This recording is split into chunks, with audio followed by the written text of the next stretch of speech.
The millionaire destroyed her life. Years later, she returned with a child, and a secret so painful it brought him to his knees in front of everyone. "Hi, my beautiful, precious, irreplaceable family. It's your Mr. Peter. Before anything else, let me speak a prayer over your life, not just with words, but with love that aches to reach you. I pray your soul feels held tonight, gently, tenderly, truly, that peace flows into every quiet place inside you where you've been hurting in silence. That love returns to your heart in ways so soft, so unexpected, it feels like grace. I pray your fears shrink in the light of hope, and your loneliness dissolves in the truth that you are never alone. May every tear you've cried water something beautiful that's about to grow. You are not forgotten. You are not invisible. You are deeply, endlessly, unconditionally loved. And now, I'm back. Your storyteller, your friend, your brother, the one who loves you in ways only your heart can understand, has returned. There's a truth I've never spoken out loud. Only Binta knew. The night I stepped away from storytelling, I cried like a child. Because losing this connection with you felt like losing a part of my soul. But we're still here.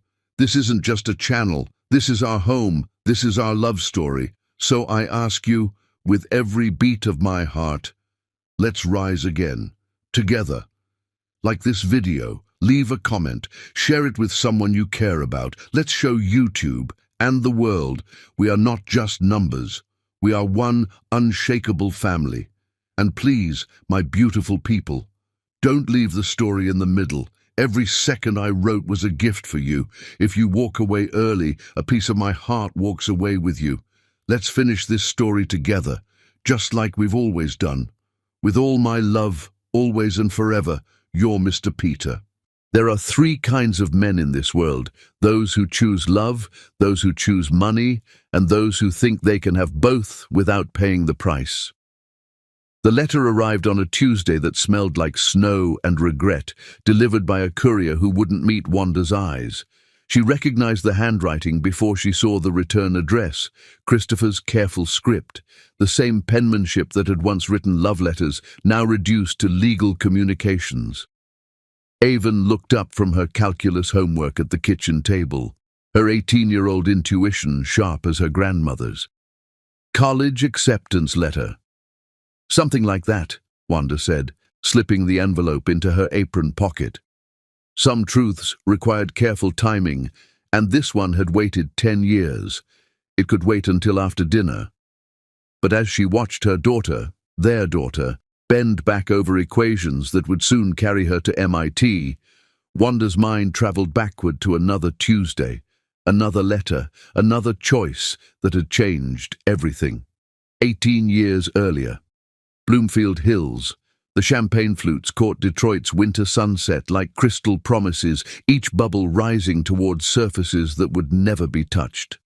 Wanda Milner-Slough moved through her mansion's kitchen with the precision of a woman orchestrating her own execution, arranging white roses in Waterford crystal while humming "Isn't She Lovely?" the Stevie Wonder song her grandmother had crooned over 4 generations of babies.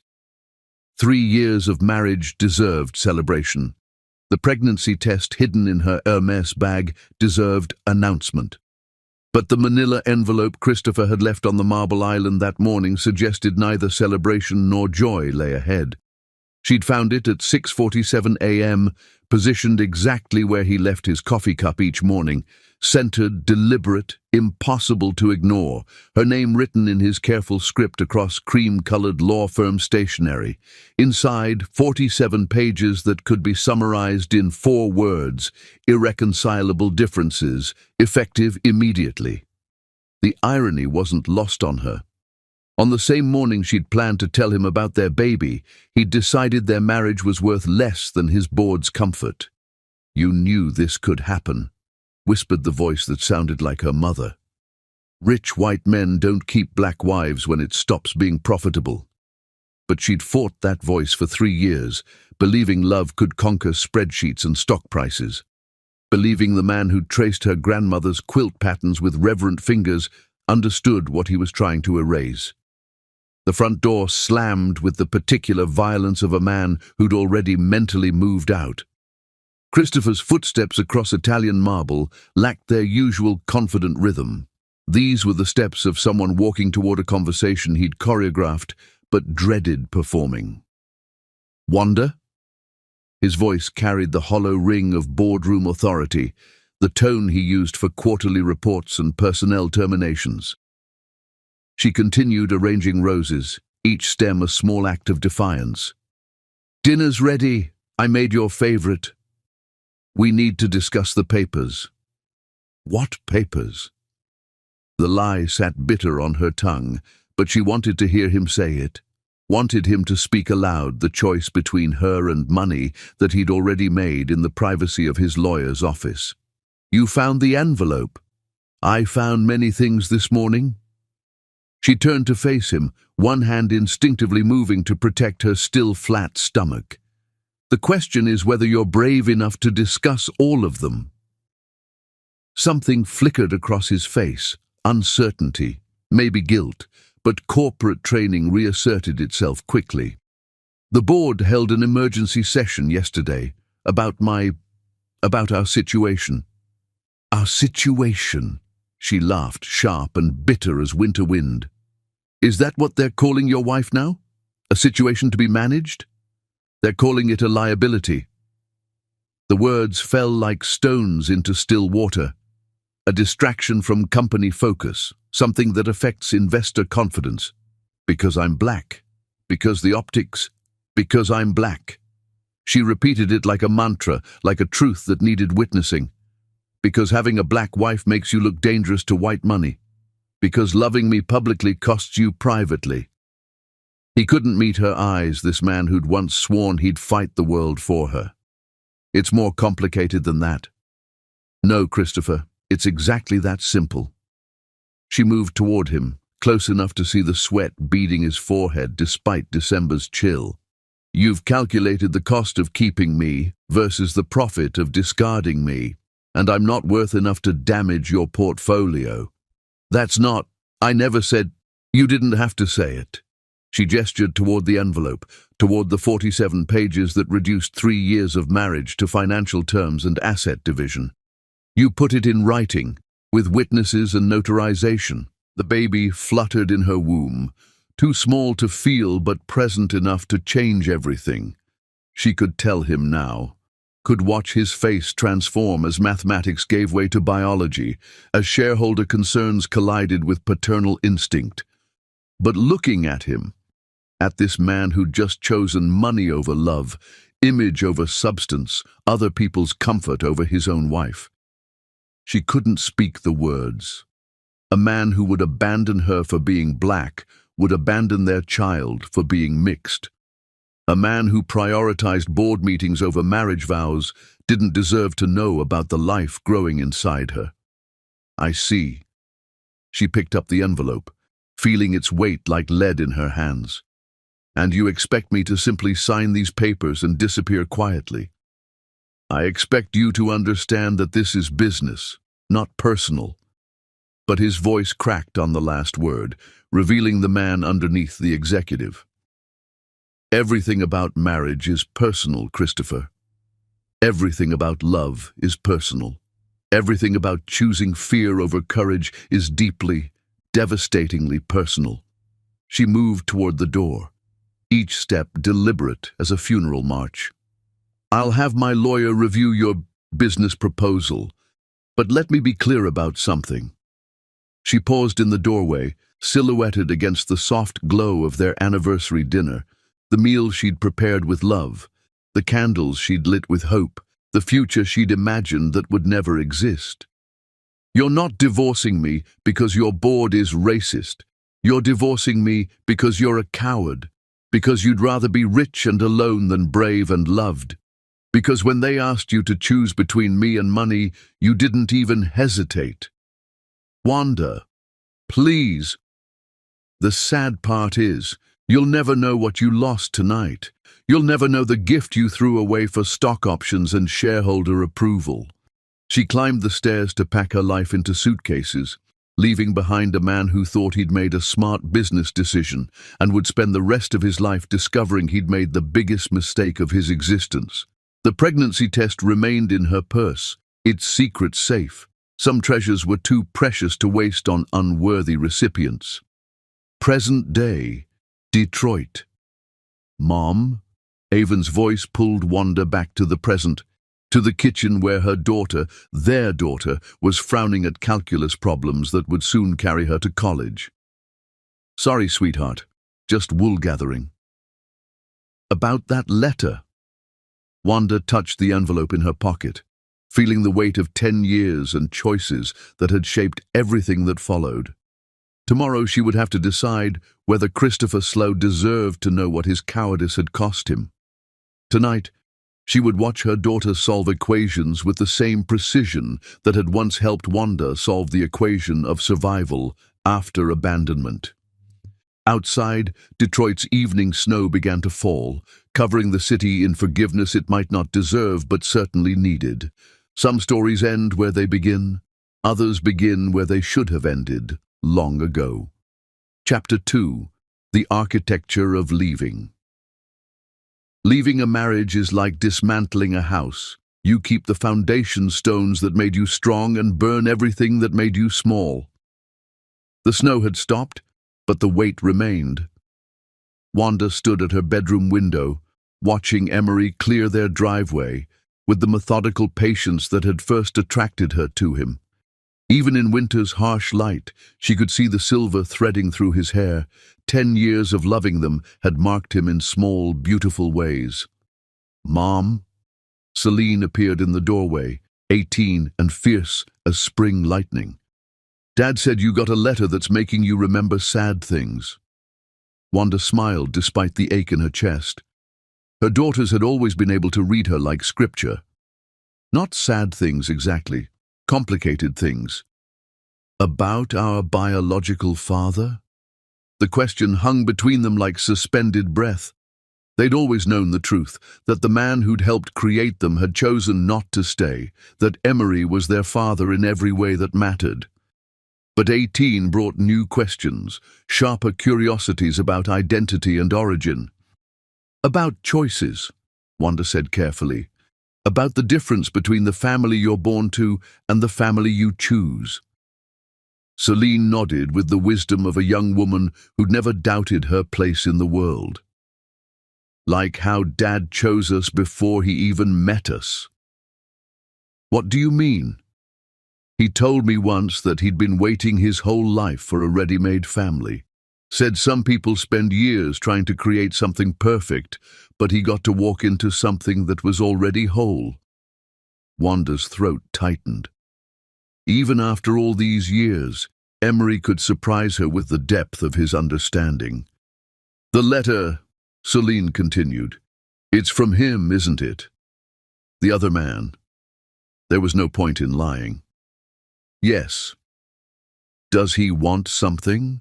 "I don't know yet. I haven't opened it."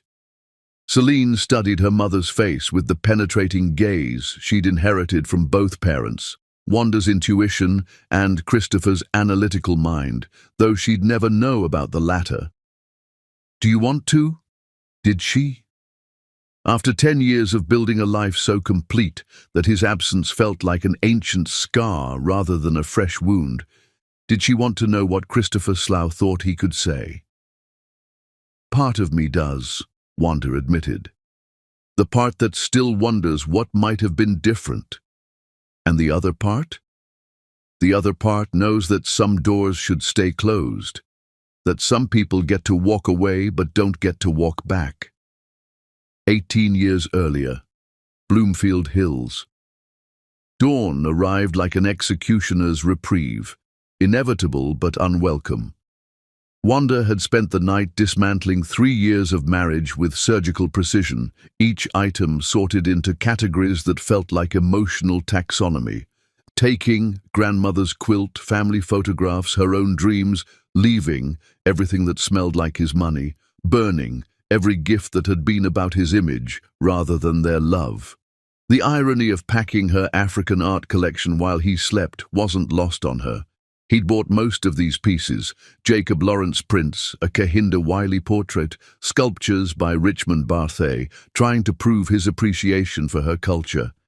But appreciation and understanding were different languages, and she'd been the only one fluent in both. Her phone vibrated against the nightstand. A text from her sister Keisha. "Coffee's ready. Come home when you're ready to stop being strong." Keisha had always possessed the ability to see through her sister's armor to the bruised heart underneath. 3 years older and infinitely wiser about men's capacity for disappointment, she'd been the only one to question Christopher's motivations from the beginning. "Rich white boys don't marry us for love," she'd warned before the wedding. "They marry us for the story they get to tell themselves about being progressive. But when the story costs them money, they'll rewrite the ending." Wanda had thought love would be different, had believed the man who'd spent hours learning to pronounce her grandmother's Yoruba blessing, who'd hung her family's portraits in places of honor, who'd sworn he'd rather lose everything than lose her, had meant what he said. But men, she was learning, could mean what they said in the moment and still change their minds when moments became expensive. The baby fluttered again, stronger this time, as if protesting the stress hormones flooding Wanda's system. She placed both hands on her stomach, whispering apologies to the life that would grow up knowing only half its heritage. "I'm going to tell you about your people," she murmured. "About the great-grandmother who walked from Alabama to Detroit with nothing but determination and a sewing kit. About the grandfather who built houses with his hands and refused to bow to any man. About the women who raised children and businesses and hell when necessary." She wouldn't tell this child about shareholders and board meetings, about love that came with price tags and conditions. Some stories were inheritance, others were cautionary tales. The sound of Christopher's shower running meant her time was limited. He'd emerge with wet hair and corporate armor, ready to discuss logistics and transition timelines, as if their marriage was a failed merger rather than a broken promise. But first, she had a ritual to complete. In the kitchen, she removed every trace of the anniversary dinner she'd prepared with such hope. The herb-crusted lamb went down the disposal in pieces, each grinding sound a small satisfaction. The chocolate soufflé followed, then the wine she'd chosen to toast their future. Let him find empty refrigerator shelves and clean counters. Let him understand that some erasures were mutual. The front door chimed, a delivery she'd forgotten about. The florist stood on the porch with 24 white roses, the same flowers she'd arranged yesterday for a celebration that had become a funeral. "For Mrs. Slough," the young man said, consulting his clipboard. "She doesn't live here anymore," Wanda replied, closing the door on his confusion and the flowers' mocking beauty. By the time Christopher emerged, showered, shaved, and prepared for another day of choosing money over love, she was loading the last box into her car. "Wanda, wait." He stood in the doorway, wearing the silk robe she'd given him for Christmas, looking younger and more uncertain than she'd seen him since their wedding day. "We should talk about this rationally." "Rationally?" She laughed, sharp and bright as breaking glass. "You want to rationally discuss how you rationally decided that loving me was irrational for your career? It's about exactly what it's about, Christopher. Don't insult my intelligence by pretending otherwise." She climbed into her car. The same reliable Honda she'd driven before marriage transformed her into the wife of a millionaire. It felt like coming home to herself. "I'll have my lawyer contact yours about the details," she said through the open window. "But let me be clear about something. You don't get to be noble about this. You don't get to pretend this was hard for you. You calculated the cost of keeping me versus the profit of discarding me, and your calculator was very clear about which option made more sense. That's exactly what it is." She started the engine, the Honda's reliable purr, a comfort after 3 years of luxury cars that had never felt like hers. You made your choice, Christopher. Now live with it. The drive from Bloomfield Hills to Detroit took 37 minutes, but it felt like traveling between worlds. Suburban mansions gave way to urban resilience, careful lawns surrendered to community gardens, and the quiet desperation of keeping up appearances transformed into the loud hope of people building something from nothing. Her phone rang as she crossed 8 Mile, the invisible line that separated white money from black survival. Christopher's name appeared on the screen, but she let it ring through to voicemail. Some conversations were finished before they ended. Detroit welcomed her back with snow-dusted streets and the smell of community, coffee shops and barber shops, churches and corner stores where people knew each other's names and children. This was the neighborhood where she'd learned that strength came not from what you accumulated, but from what you survived.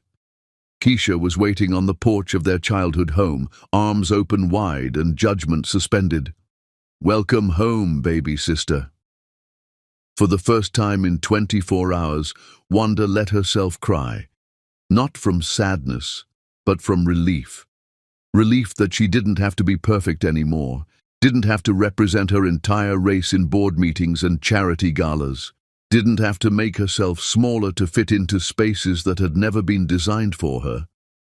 "I'm pregnant," she whispered against her sister's shoulder.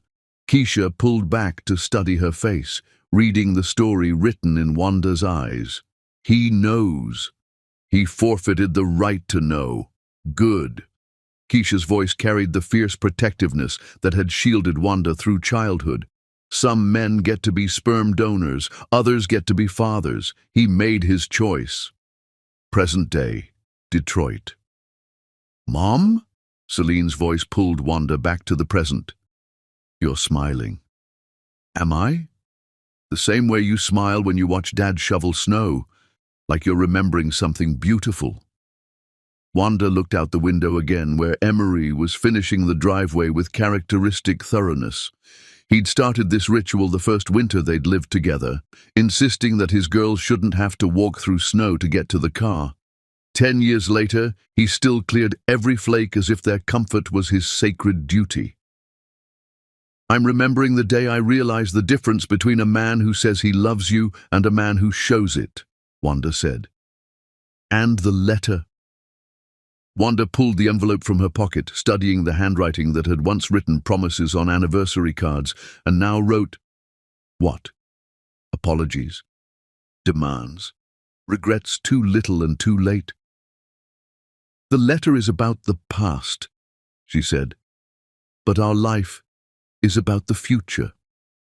She walked to her dresser and placed the envelope in the bottom drawer, beneath the quilt her grandmother had made, and the ultrasound photos from 10 years ago that had shown 2 heartbeats instead of 1.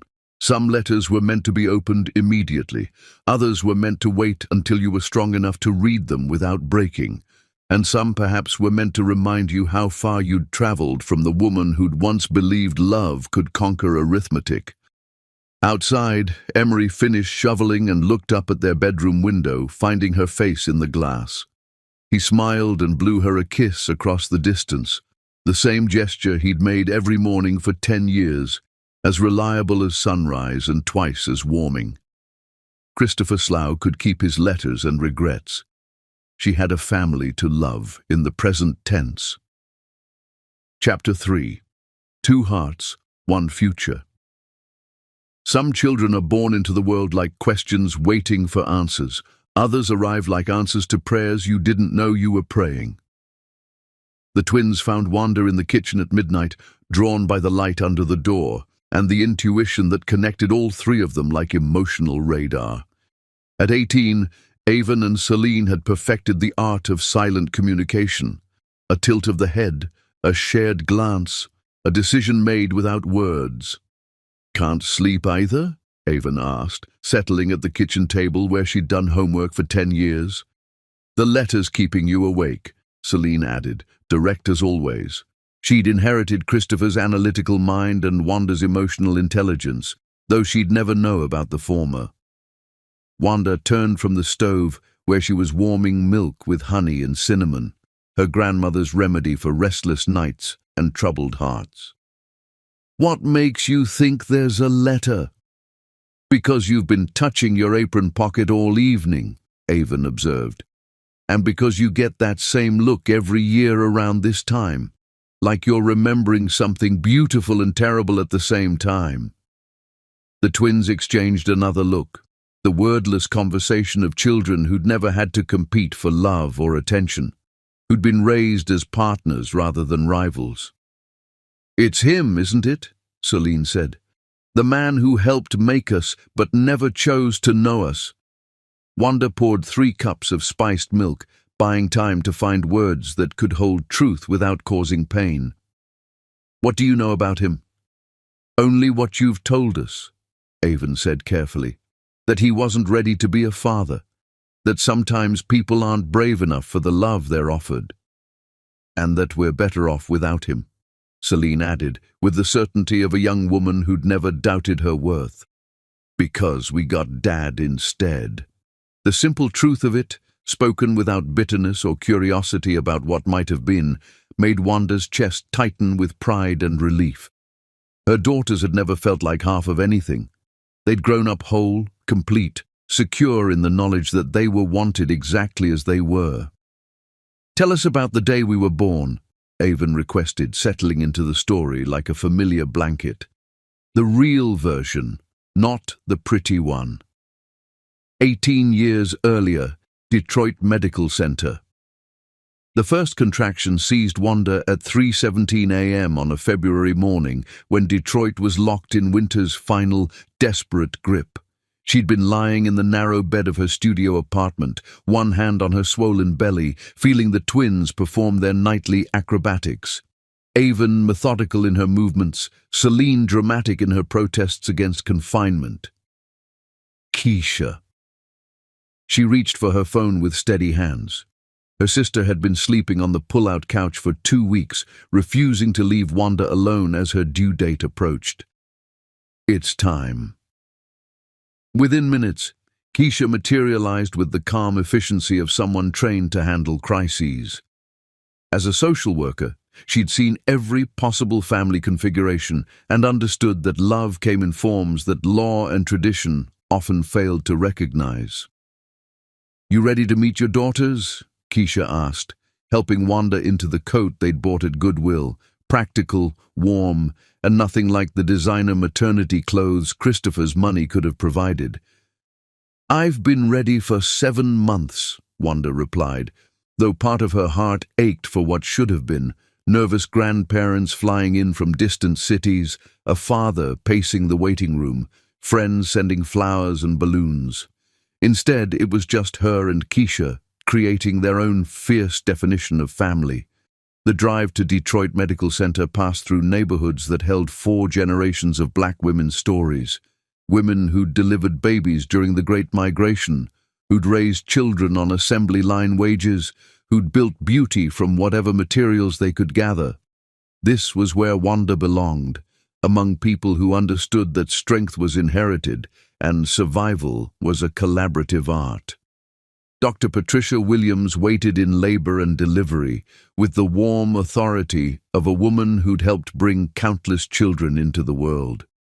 She'd been Wanda's choice specifically, a black obstetrician who understood that birth was both medical event and cultural passage.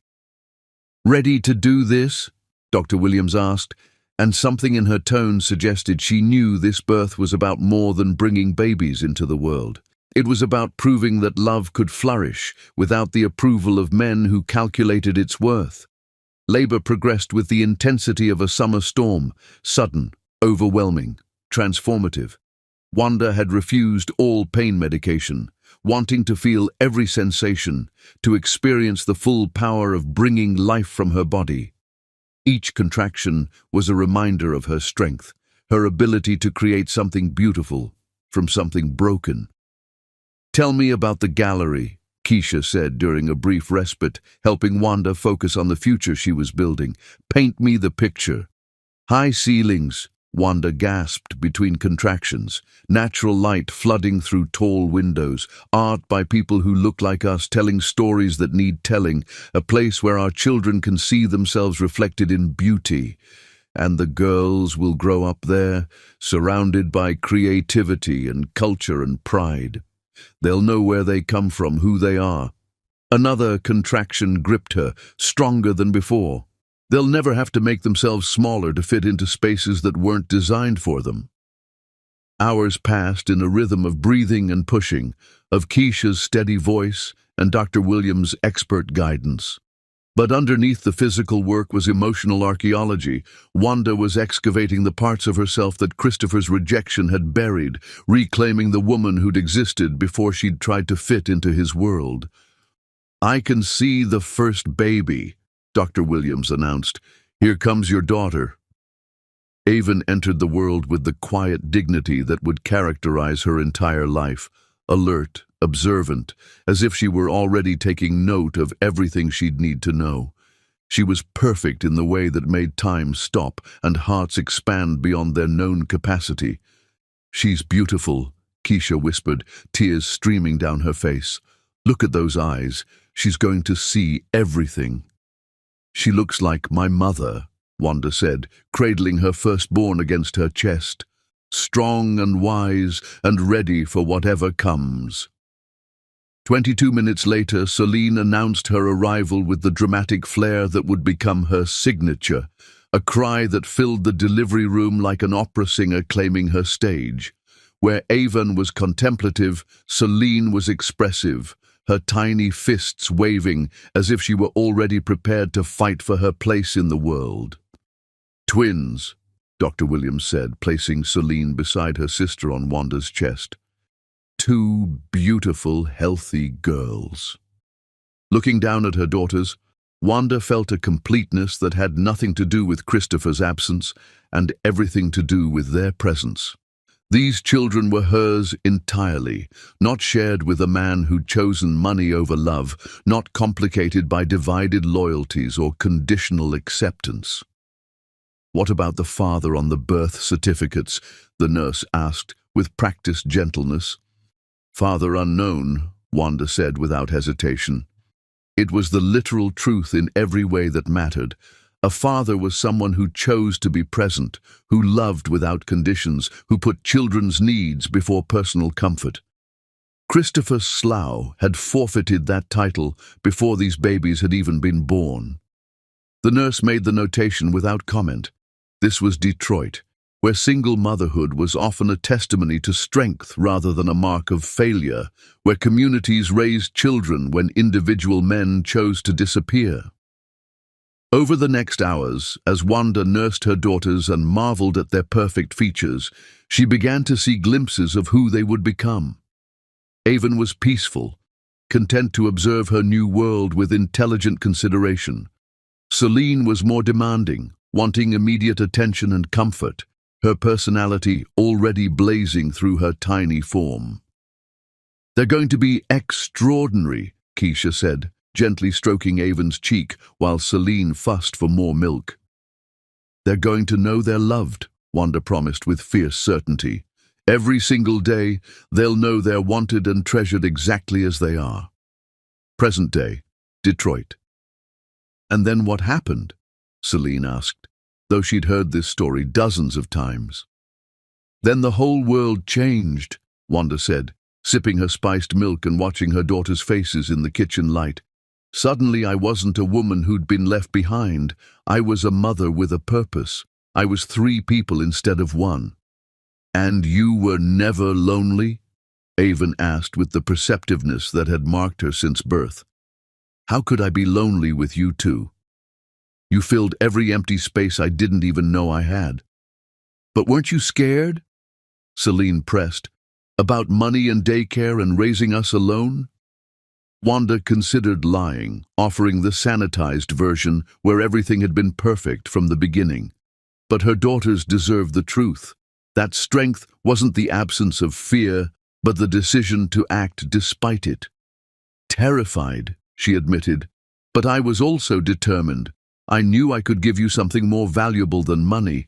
I could give you the absolute certainty that you were wanted, that you belonged, that your mixed heritage wasn't something to hide, but something to celebrate. Is that why you never tried to find him? Avon asked. Because you wanted us to be certain about belonging? I never tried to find him because I never lost him, Wanda replied. You can't lose something you never really had. He was never your father. He was just the man who helped create you. There's a difference. And Dad? Celine smiled. When did he become Dad? The moment he chose us, Wanda said simply. The moment he looked at 3 broken hearts and decided we were worth healing. The moment he proved that family isn't about biology, it's about showing up. The twins nodded with the satisfaction of children who'd never doubted this truth. They'd grown up knowing that Emery Claymore was their father in every way that mattered, that chosen love was often stronger than accidental connection. So the letter, Avon said carefully, from the man who helped make us. What do you think he wants? Wanda touched her apron pocket, feeling the weight of 10 years and choices that had shaped everything. I think he wants something he gave up the right to want. I think he's finally figured out what he lost. Are you going to answer? I'm going to read it first. Then I'm going to remember that some doors once closed should stay that way. She stood to rinse her cup, her decision crystallizing like the snow falling outside. And then I'm going to keep living the life I built from the ashes of his cowardice. Good, Celine said with characteristic directness, because we have Dad, and we have you, and we have each other. We don't need anything else. Avon nodded agreement, then added with a wisdom beyond her years, besides, the best parents are the ones who choose you every day, not the ones who just happen to make you. Outside, Detroit slept under its blanket of snow, the city dreaming its dreams of resurrection and renewal. Inside, 3 women who'd been born from abandonment but raised on love continued the conversation that would last their lifetimes.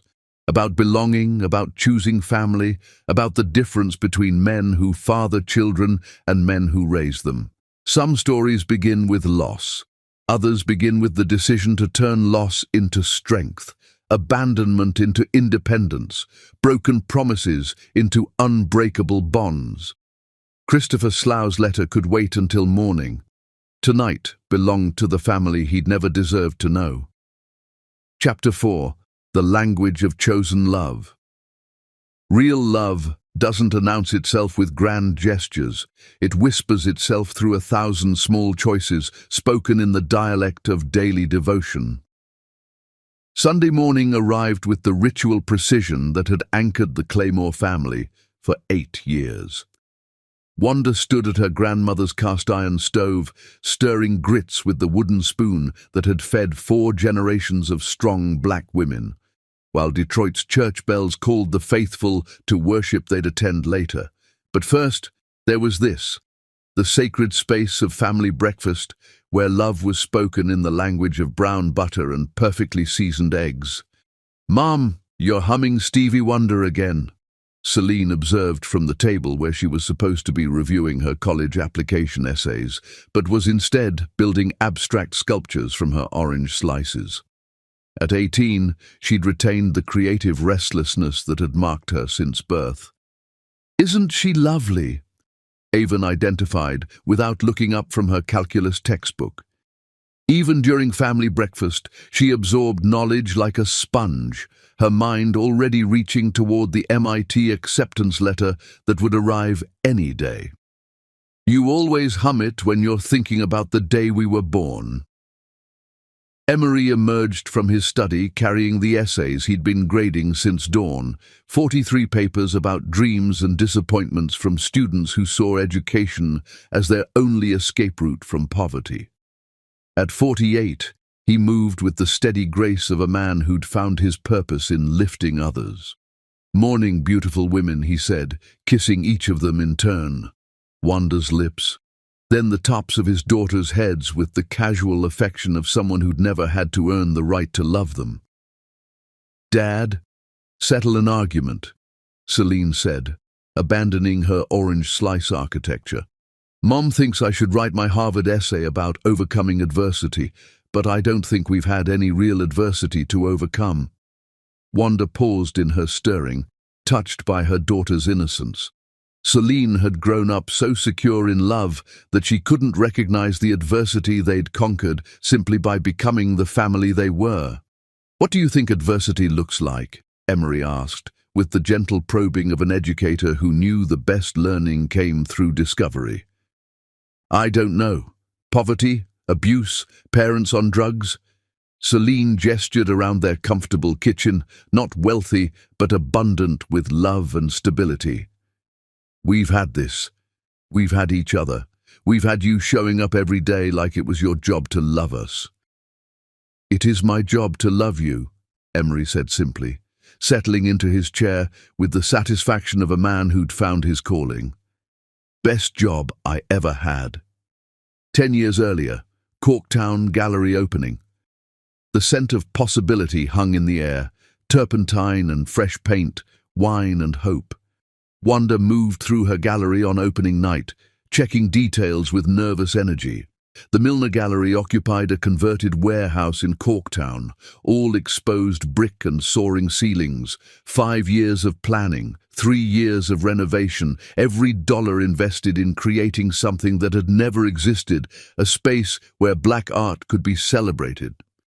"Mama, can we touch the sculptures?" 8-year-old Avon asked, standing before a bronze piece with reverence. "This one, yes," Wanda said, guiding her daughter's hands to the smooth curves.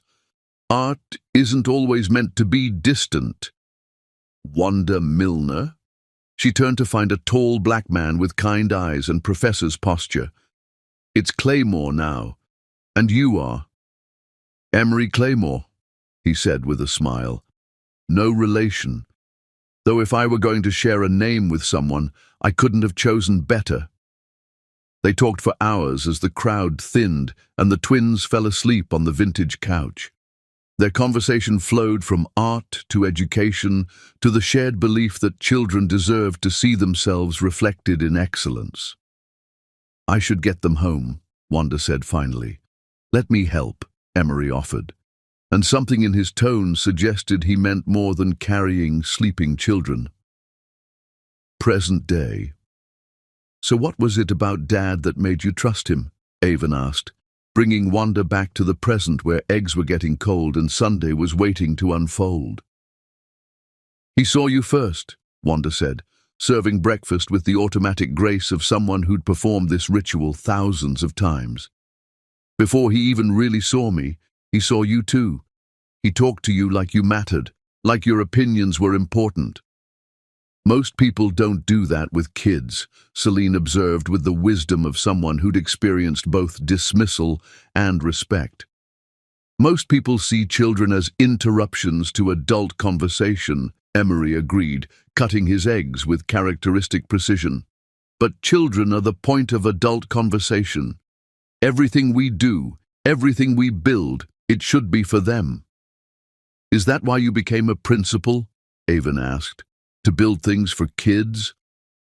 "I became a principal because I believe education is the most radical act of love," Emery replied. "Every time we teach a child that they're capable of greatness, we're challenging every system that tells them they're not." This was the philosophy that had shaped their household, not just the belief that the twins were capable of greatness, but the daily reinforcement of that truth through high expectations wrapped in unconditional love. "Speaking of greatness," Wanda said, settling into her own chair, "any word on college applications?"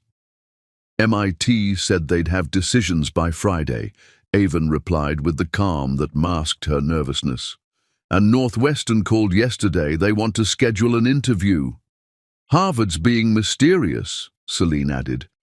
"But my guidance counselor thinks that's a good sign." Emery reached across the table to squeeze both girls' hands. "Whatever happens, we're proud of you. You've become everything we hoped and more than we dreamed." "Because you made us believe we could," Avon said simply. From the very beginning, you acted like our success was inevitable." "Because it was," Wanda said.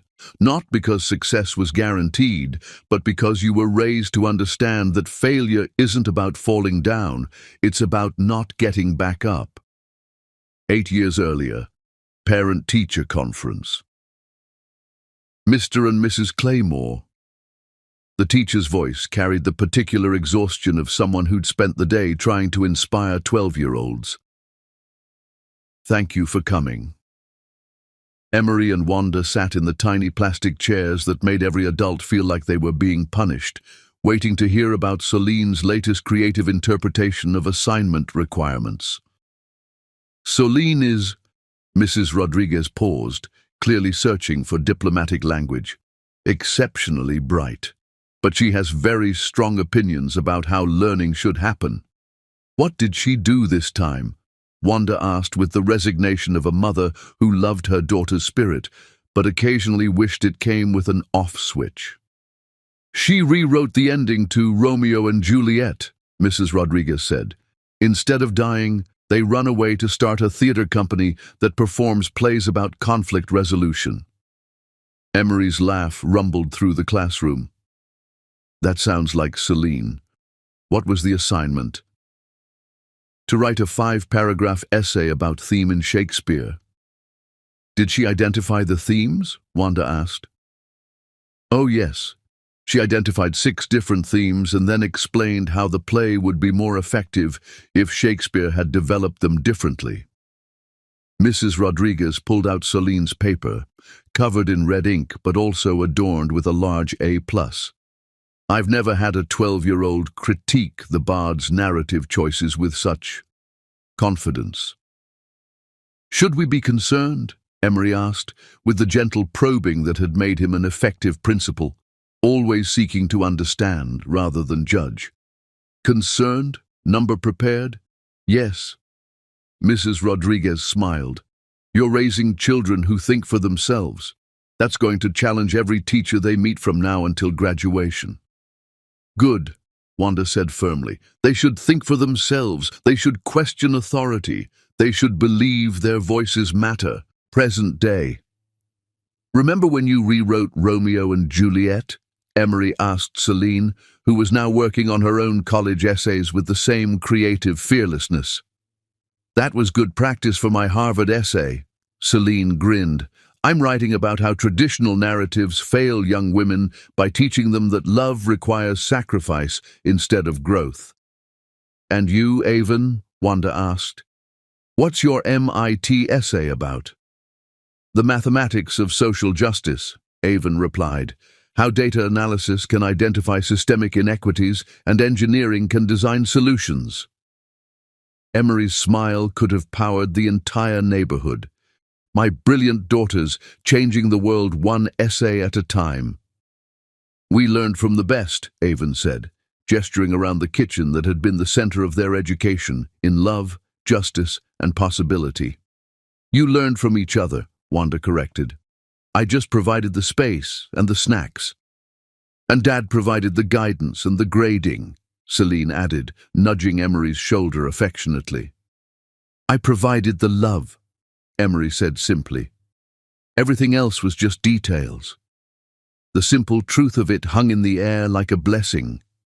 This man had walked into their lives when the twins were small and scared, had seen a ready-made family where others might have seen complications, had chosen them every day for 8 years without ever making it feel like work. "So," Avon said carefully, "the letter from yesterday. Is it going to change anything?" Wanda considered the question while watching her family around the table, the man who'd chosen to be their father, the daughters who'd grown up secure in love, the life they'd built together from intention rather than accident. "No," she said with quiet certainty, "it's not going to change anything, because some people get to write the story and others just get to live in it. We're the ones writing this story." "Good," Celine said, raising her orange juice like a toast, "because this is the only story I want to be in." They clinked glasses, orange juice and coffee, the simple sacrament of a family that had learned the difference between love that costs and love that gives, between men who father children and men who raise them, between the family you're born to and the family you choose to become.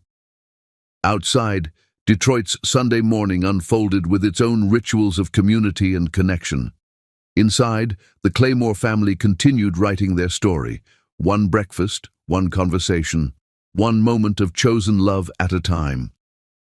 Chapter 5. Ghosts Don't Knock. The past doesn't arrive with warning bells or dramatic music. It walks through your door wearing an expensive suit and carrying regrets too heavy for any one man to bear. Present-day Detroit. The Renaissance Tech Conference had been Christopher Slough's idea of penance, returning to the city where he'd made the worst decision of his life to lecture venture capitalists about innovation through adversity. The irony wasn't lost on him that he was teaching others to embrace risk while standing in the place where his own cowardice had cost him everything that mattered. Detroit had transformed itself while he'd been building his empire. The downtown core hummed with startups and coffee shops, young professionals who saw possibility where he'd once seen only problems. The city had learned to resurrect itself from abandonment, a lesson he was still struggling to master. He walked without destination, letting muscle memory guide him through streets that held the ghost of his marriage. The restaurant where he'd first told Wanda he loved her now housed a gallery featuring local artists. The theater where they'd shared their first date had become a community center offering job training and childcare. Everything had been rebuilt, reimagined, given new purpose. Everything except him. His phone buzzed with emails from his Chicago office, reminders of board meetings and investment opportunities that had once felt urgent, but now seemed like elaborate games played by people who'd forgotten what they were playing for. At 52, Christopher had accumulated wealth that could buy almost anything, except the ability to undo the choice that had made accumulating it pointless. That's when he saw it. Millionaire Gallery, in elegant script across a converted warehouse window, and beneath it, celebrating the African diaspora through contemporary art. His ex-wife's dream made manifest. Through the expansive windows, he could see her moving with the same grace he remembered, hanging a piece by an artist whose work pulsed with life and color, everything their sterile marriage home had never been. But this wasn't the broken woman who'd left his house 10 years ago. This was a queen surveying her kingdom, confident and radiant and completely transformed. She wore her natural hair in intricate braids that framed her face like a crown, and her movements had the assured quality of someone who'd found her purpose and claimed it completely. The gallery buzzed with visitors, families with children, couples discussing technique, older black women nodding approval at pieces that told their stories. Then he saw them. Two young women, clearly college-aged, moving through the space with easy familiarity. One was methodical in her observation, studying each piece with scientific precision. The other was more expressive, gesturing animatedly as she explained something to a younger visitor. They both had his eyes. Christopher's knees buckled slightly as mathematical certainty crashed into emotional devastation. The timeline was undeniable. These young women would be exactly the right age, born exactly when they would have been born if Wanda had been pregnant during their divorce proceedings. His daughters. The children he'd never known existed, grown into magnificent young women who moved through the world with the confidence of people who'd never doubted their worth. The methodical one looked up from a sculpture and met his gaze through the glass. For a moment, time crystallized into recognition that went deeper than logic. She tilted her head slightly, studying him with the same analytical intensity he'd brought to every problem he'd ever solved. Then Wanda appeared beside her, following her daughter's gaze to the window where Christopher stood frozen like a man witnessing his own resurrection. Their eyes met across 10 years and the width of the street. He saw recognition, calculation, and something that might have been pity cross her features before her expression settled into polite neutrality. She walked to the gallery door and opened it just wide enough for conversation. "Christopher." Her voice carried the same melodic quality he remembered, but tempered now with steel. "You seem to be lost." It wasn't a question. She was telling him, with perfect politeness and absolute finality, that he didn't belong in this space she'd created. Wanda. Her name felt foreign after 10 years of silence. I had no idea this was yours." "It is." Pride resonated in those two words, not defensive pride, but the quiet satisfaction of someone who'd turned dreams into reality through will and work. The expressive daughter appeared behind Wanda, studying Christopher with frank curiosity. "Mom? Is everything okay?" "Mom." The word hit him like a physical blow, followed immediately by the realization that this young woman, his daughter, was protecting her mother from a stranger she instinctively distrusted. "Everything's fine, sweetheart," Wanda said, without taking her eyes off Christopher. "Just someone who took a wrong turn." "Actually," the methodical daughter joined them, "weren't you speaking at the tech conference?" "Christopher Slough Industries." She knew his name. His daughter knew his name, but only as a businessman, a stranger whose success had made the news. The irony was devastating. "You know who I am?" he asked, hating how desperate he sounded. "I read about innovative companies," she replied with the matter-of-fact tone of someone discussing the weather. "Your AI platform has interesting applications for social justice data analysis." She was talking about his work with the clinical detachment of a student, discussing a case study, unaware that she was speaking to the man whose DNA she carried, whose intelligence she'd inherited, whose abandonment had shaped her entire existence. "I should go," he said, though every cell in his body screamed to stay, to find some way to extend this accidental connection. "Yes," Wanda agreed, gently but firmly. "You should." The door closed with a soft click that sounded like a funeral bell. Through the window, he watched his daughters return to their lives, the methodical one resuming her study of the sculpture, the expressive one continuing her animated conversation with visitors. Neither looked back, but Wanda did. She met his gaze one final time through the glass, and in her eyes he saw everything he'd lost and would never recover. The love of a woman who'd offered him her whole heart, the chance to raise children who might have grown up calling him dad, the life he could have had if he'd chosen courage over comfort. Then she turned away, returning to the family and community and purpose she'd built from the ashes of his cowardice. That night, Chicago. Christopher sat in his penthouse office at 2 a.m., staring at search results that confirmed what his heart already knew. Social media photos of Wanda with her daughters at gallery openings, school events, family celebrations. The methodical one was Avon, clearly bound for academic excellence. The expressive one was Soline, radiating creativity and confidence, both born in February 10 years ago, 7 months after their divorce. The math was undeniable, devastating, final. Wanda had been pregnant when he'd handed her those divorce papers. She'd been carrying his children when he'd chosen his board's approval over his wife's love. She'd given birth to his daughters while he'd been celebrating the stock bump that came from streamlining his personal brand. His hands shook as he scrolled through image after image of the life he'd forfeited. Birthday parties where another man, tall, kind-faced, clearly beloved, helped them blow out candles. School plays where he sat in the front row, applauding their performances. Family vacations where all 4 of them wore matching smiles and easy affection. Emery Claymore, the school principal who'd married Wanda 5 years ago and legally adopted the girls 3 years later. The man who'd stepped into the space Christopher had abandoned and made it his own through daily love and consistent presence. The man who was their father in every way that Christopher had failed to be. His phone rang, his assistant wondering why his office lights were on so late, his board members concerned about tomorrow's presentation, his accountant discussing tax implications of his latest acquisition. All of it felt like noise now, meaningless static compared to the silence left by 10 years of missing his daughter's lives.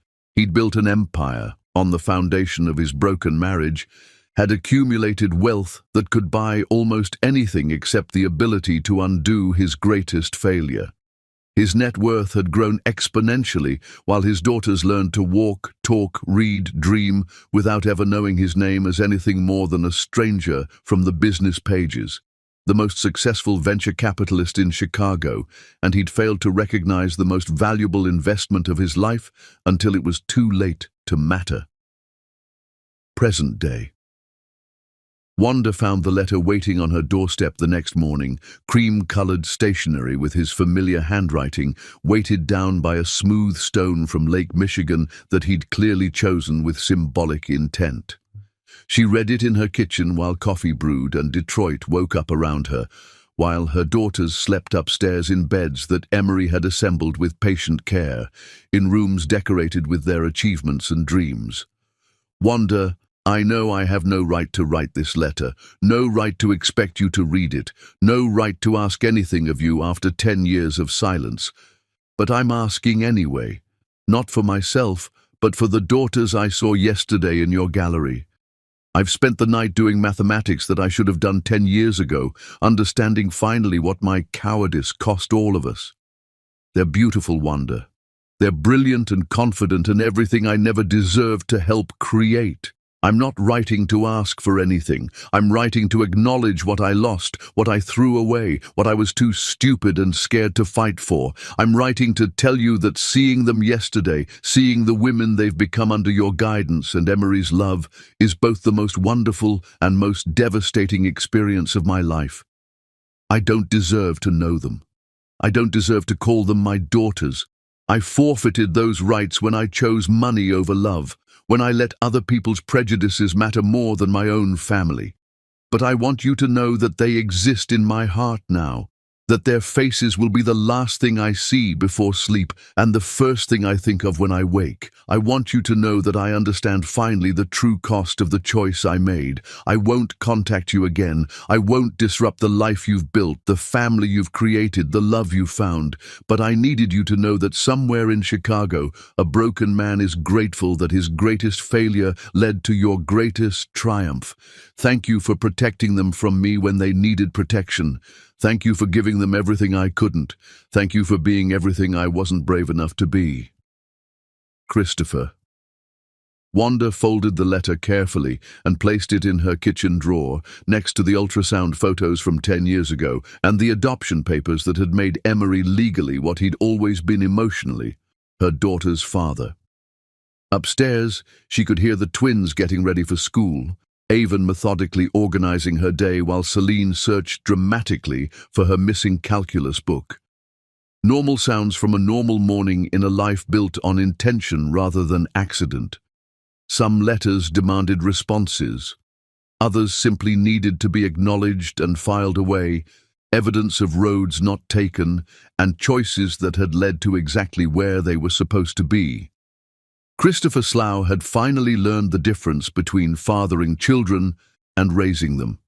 The lesson had come 10 years too late to matter, but perhaps it was never too late for a man to understand the true cost of his choices. She made breakfast for her family, the real one, the chosen one, the one that had been built from love rather than biology, and let the past settle back into the past where it belonged. Chapter 6. The weight of what was lost. Regret is the heaviest currency in the world. You can't spend it, save it, or give it away, but it will bankrupt your soul if you carry too much for too long.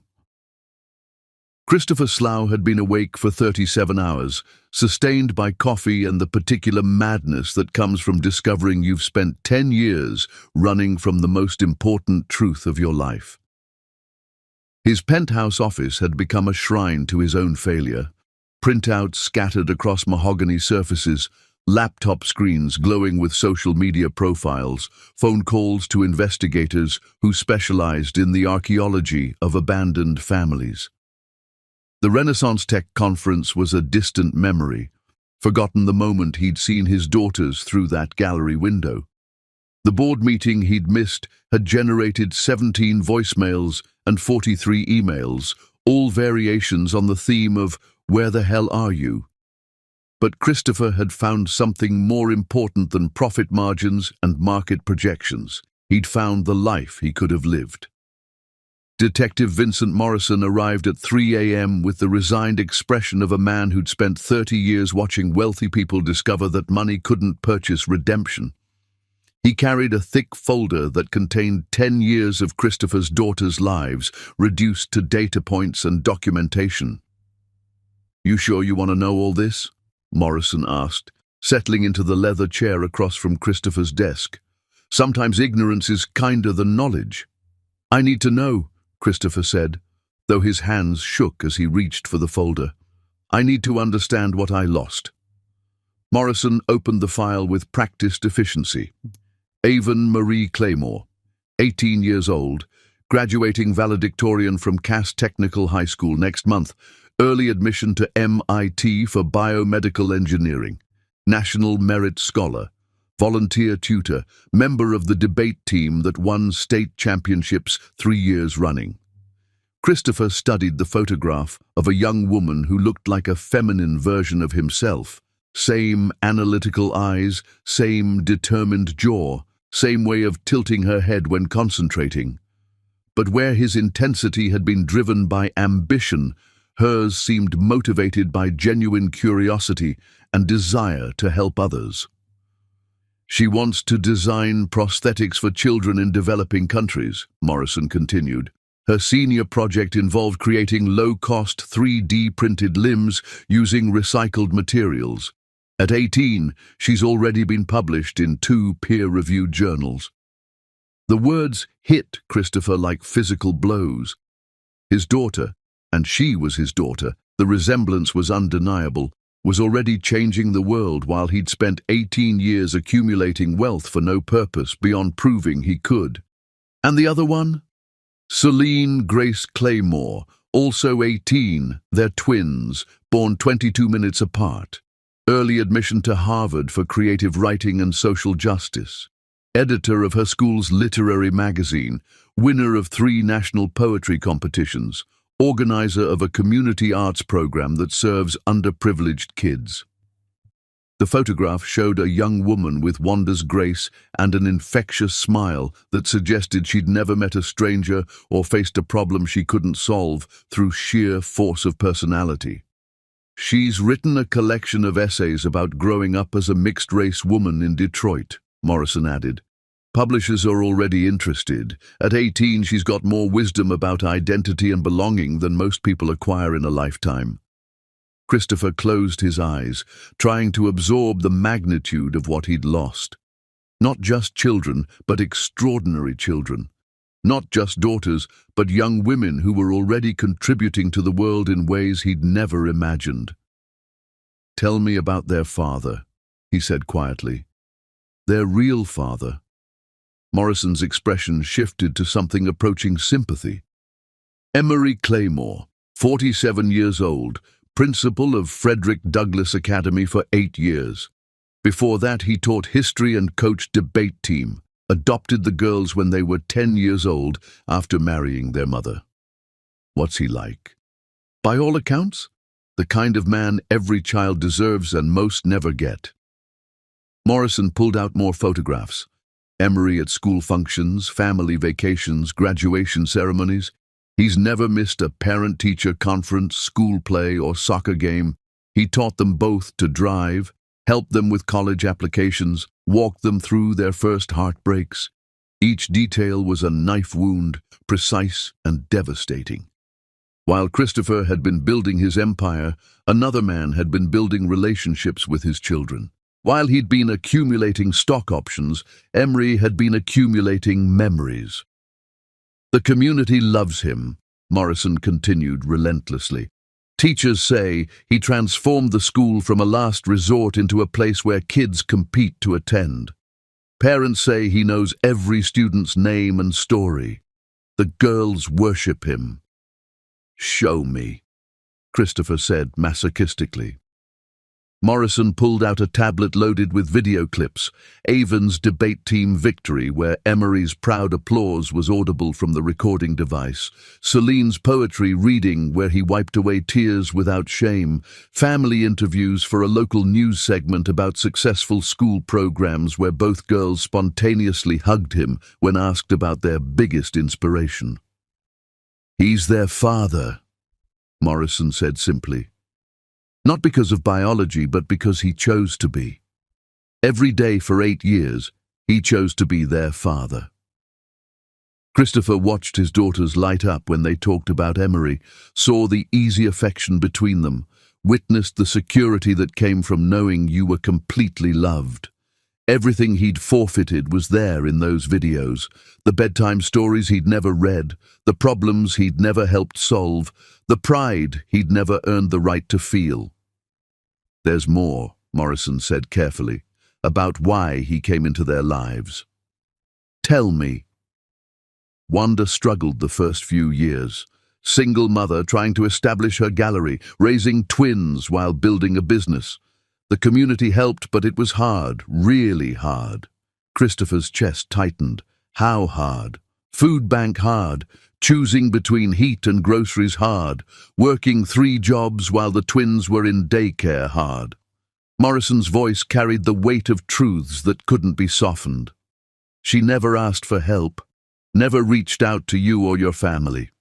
Just worked herself nearly to death to provide for those girls.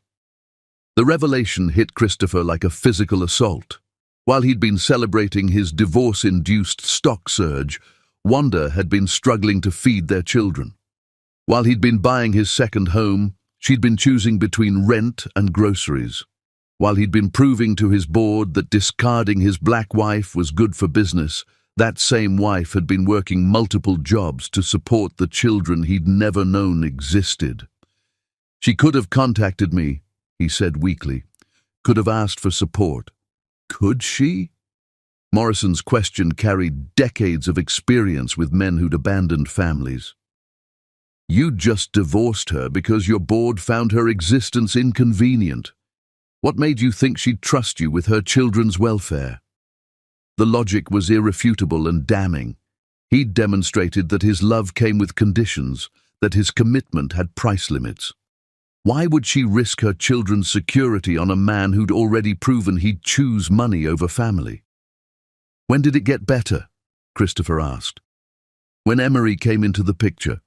He didn't just marry her, he invested in the gallery, helped establish her business, provided stability for the girls.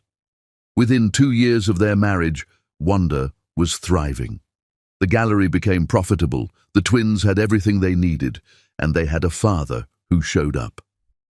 Christopher stared at the photographs scattered across his desk.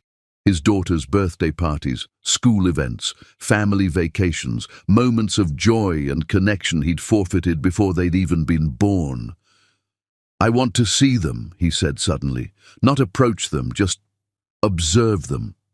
I need to understand who they are." Morrison hesitated.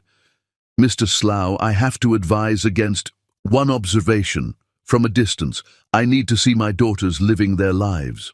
The word daughters tasted strange in his mouth, a claim he'd forfeited the right to make, but couldn't help feeling in the deepest parts of his soul. "One observation," Morrison agreed reluctantly. "But then you need to decide if pursuing this is worth the potential damage to everyone involved." 2 days later, Christopher sat in his rental car across from Cass Technical High School, watching students pour out of the red brick building like freedom made manifest. He'd positioned himself carefully, close enough to observe, far enough to remain unnoticed, hidden behind tinted windows that felt like the barrier between his life and the one he'd abandoned. His heart hammered as he scanned the crowd of teenagers looking for faces he'd only seen in photographs. Then he saw them, Avon and Celine, walking together with the easy synchronization of twins who'd never had to compete for love or attention. Avon moved with purposeful efficiency, her backpack organized, her conversation with her sister focused and intent.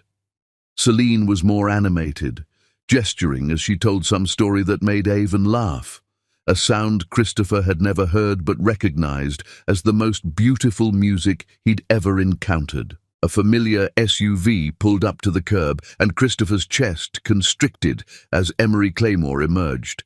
Even from a distance, the man radiated the calm confidence of someone who'd found his purpose and embraced it completely. "Dad!"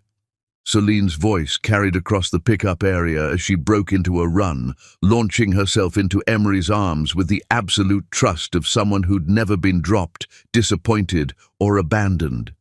Emery caught her effortlessly, spinning her once before setting her down and turning to embrace Avon, who approached with more dignity but equal warmth.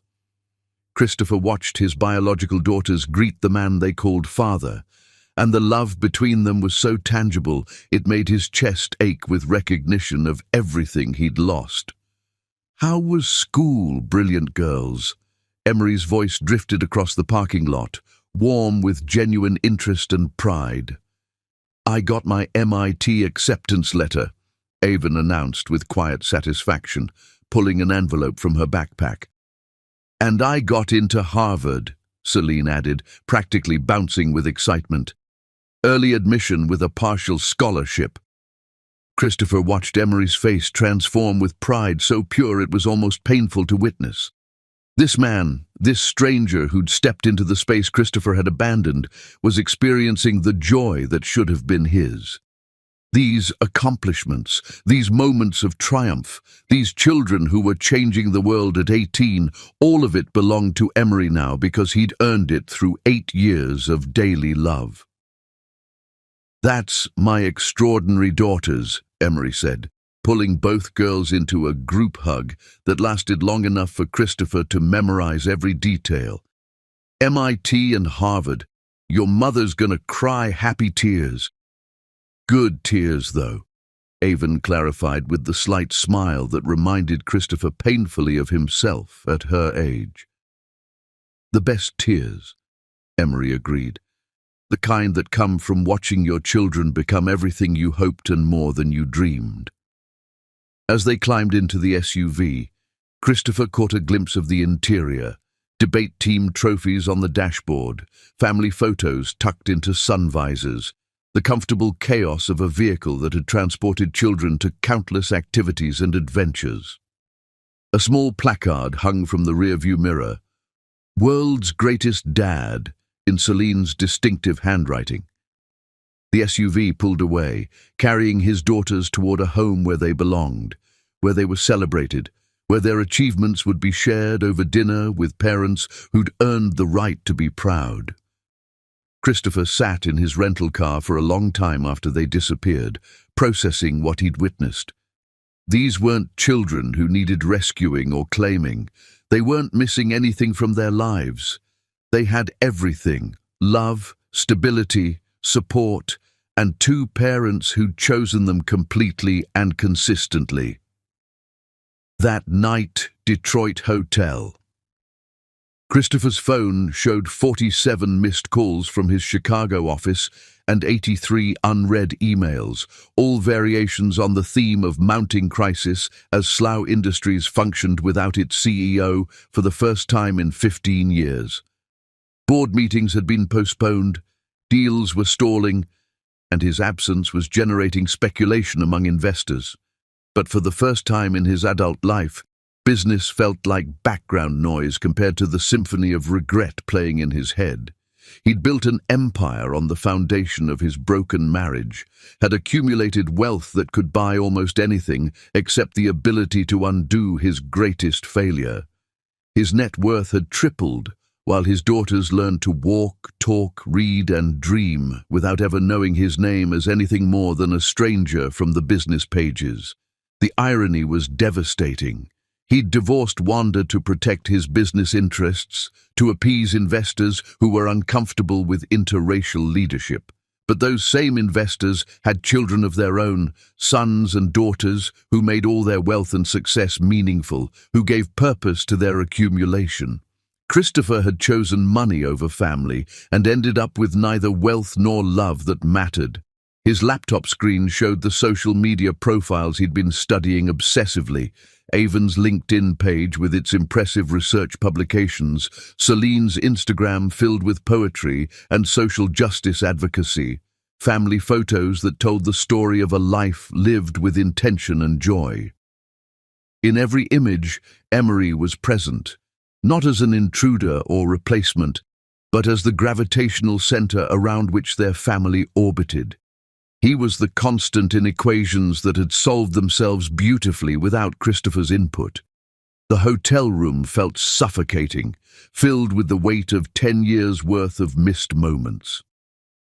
Christopher opened the windows, letting Detroit's night air carry the sounds of a city that had learned to rebuild itself stronger and more beautiful than before, just like Wanda had. Just like his daughters were doing every day, becoming the kind of people who would change the world through intelligence, creativity, and compassion, qualities they'd inherited from him, but learned to use from the man who'd actually raised them. Christopher pulled out his phone and called Morrison. "I need to know everything," he said without preamble. "Every birthday party, every school play, every moment I missed. I need to understand the life they've lived without me." "Mr. Slough," Morrison said carefully, "I have to ask, what's your end game here? What do you hope to accomplish?" Christopher stared out at Detroit's skyline, at the lights of a city that refused to stay dead, that kept reinventing itself despite abandonment and betrayal. "I don't know," he admitted. "Maybe I just need to understand the true cost of the choice I made. Maybe I need to see what love looks like when it's not conditional on profit margins and shareholder approval. And if seeing it destroys you?" Christopher considered the question while watching traffic move through streets where he'd once lived and loved and thrown away everything that mattered. "Then maybe that's what I deserve," he said quietly. "Maybe destruction is the price of understanding what you've lost." Present day, Chicago. 3 days later, Christopher returned to his penthouse with a folder full of his daughters' lives and the weight of complete understanding. He'd seen their school performances, read their published writing, watched video of their debate competitions and poetry readings. He'd learned about their volunteer work, their friendships, their dreams and fears, and the small daily moments that made up the texture of lives lived with purpose. They were extraordinary, not just intelligent or accomplished, but genuinely good people who'd been raised to use their gifts in service of others. Avon's prosthetics research would help disabled children around the world. Celine's writing was already opening conversations about identity and belonging for mixed-race young people who'd never seen themselves reflected in literature. At 18, they were already contributing more to the world than he had in 52 years of accumulating wealth. His office felt different now, not like a command center for an empire, but like a monument to misplaced priorities. The awards and deal announcements that had once felt like achievements now seemed like participation trophies in a game that didn't matter. His assistant knocked and entered with the stack of documents requiring his signature.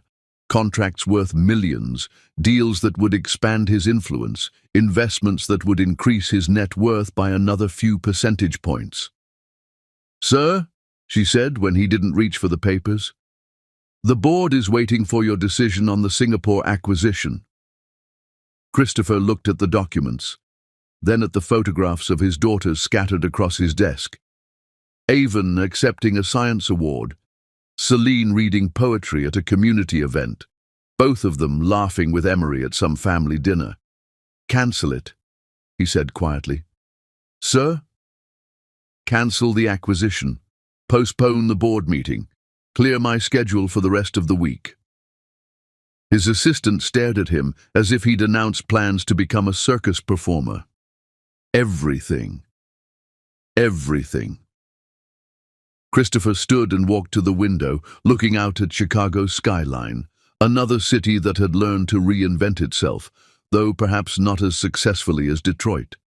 I need to figure out what's worth building and what's worth losing. After she left, Christopher sat alone with the artifacts of his daughter's lives and the growing understanding that some mistakes were so fundamental they couldn't be fixed, only learned from, mourned, and accepted as the price of choices made in fear rather than love. He'd spent 10 years building an empire on the foundation of his broken marriage. Now he had to decide if he was strong enough to let his daughters keep the family they'd built from the ashes of his failures. Some investigations revealed truths that set you free. Others revealed truths that demanded you accept the weight of what you'd lost and find a way to live with that knowledge. Christopher Slough was beginning to understand which kind of truth he'd uncovered. Chapter 7. When Wolves Circle. There are two kinds of investigations, those that seek truth and those that seek absolution. The difference is that truth accepts what it finds, while absolution demands what it wants. Present-day Detroit. The call came at 6:47 p.m. on a Tuesday that smelled like rain and reckoning, just as the Claymore family was settling into their evening rhythm. Keisha's voice carried the controlled urgency of a social worker who'd spent 20 years recognizing threats to children and families. "Wanda, we need to talk. Now."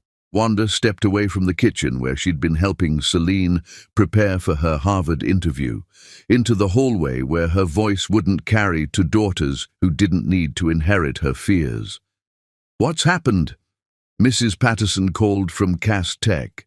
She said a man came by yesterday, claiming to be researching an article about successful Detroit families.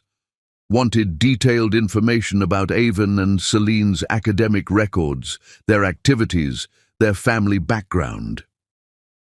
The words hit Wanda like ice water, flooding her system with the protective fury that had sustained her through 10 years of single motherhood and the early years of rebuilding. Someone was investigating her children. Someone was gathering intelligence about her daughters. What did she tell him? Nothing. School policy, plus her instincts were screaming. Keisha's voice carried the sharp edge of professional alarm. She asked around.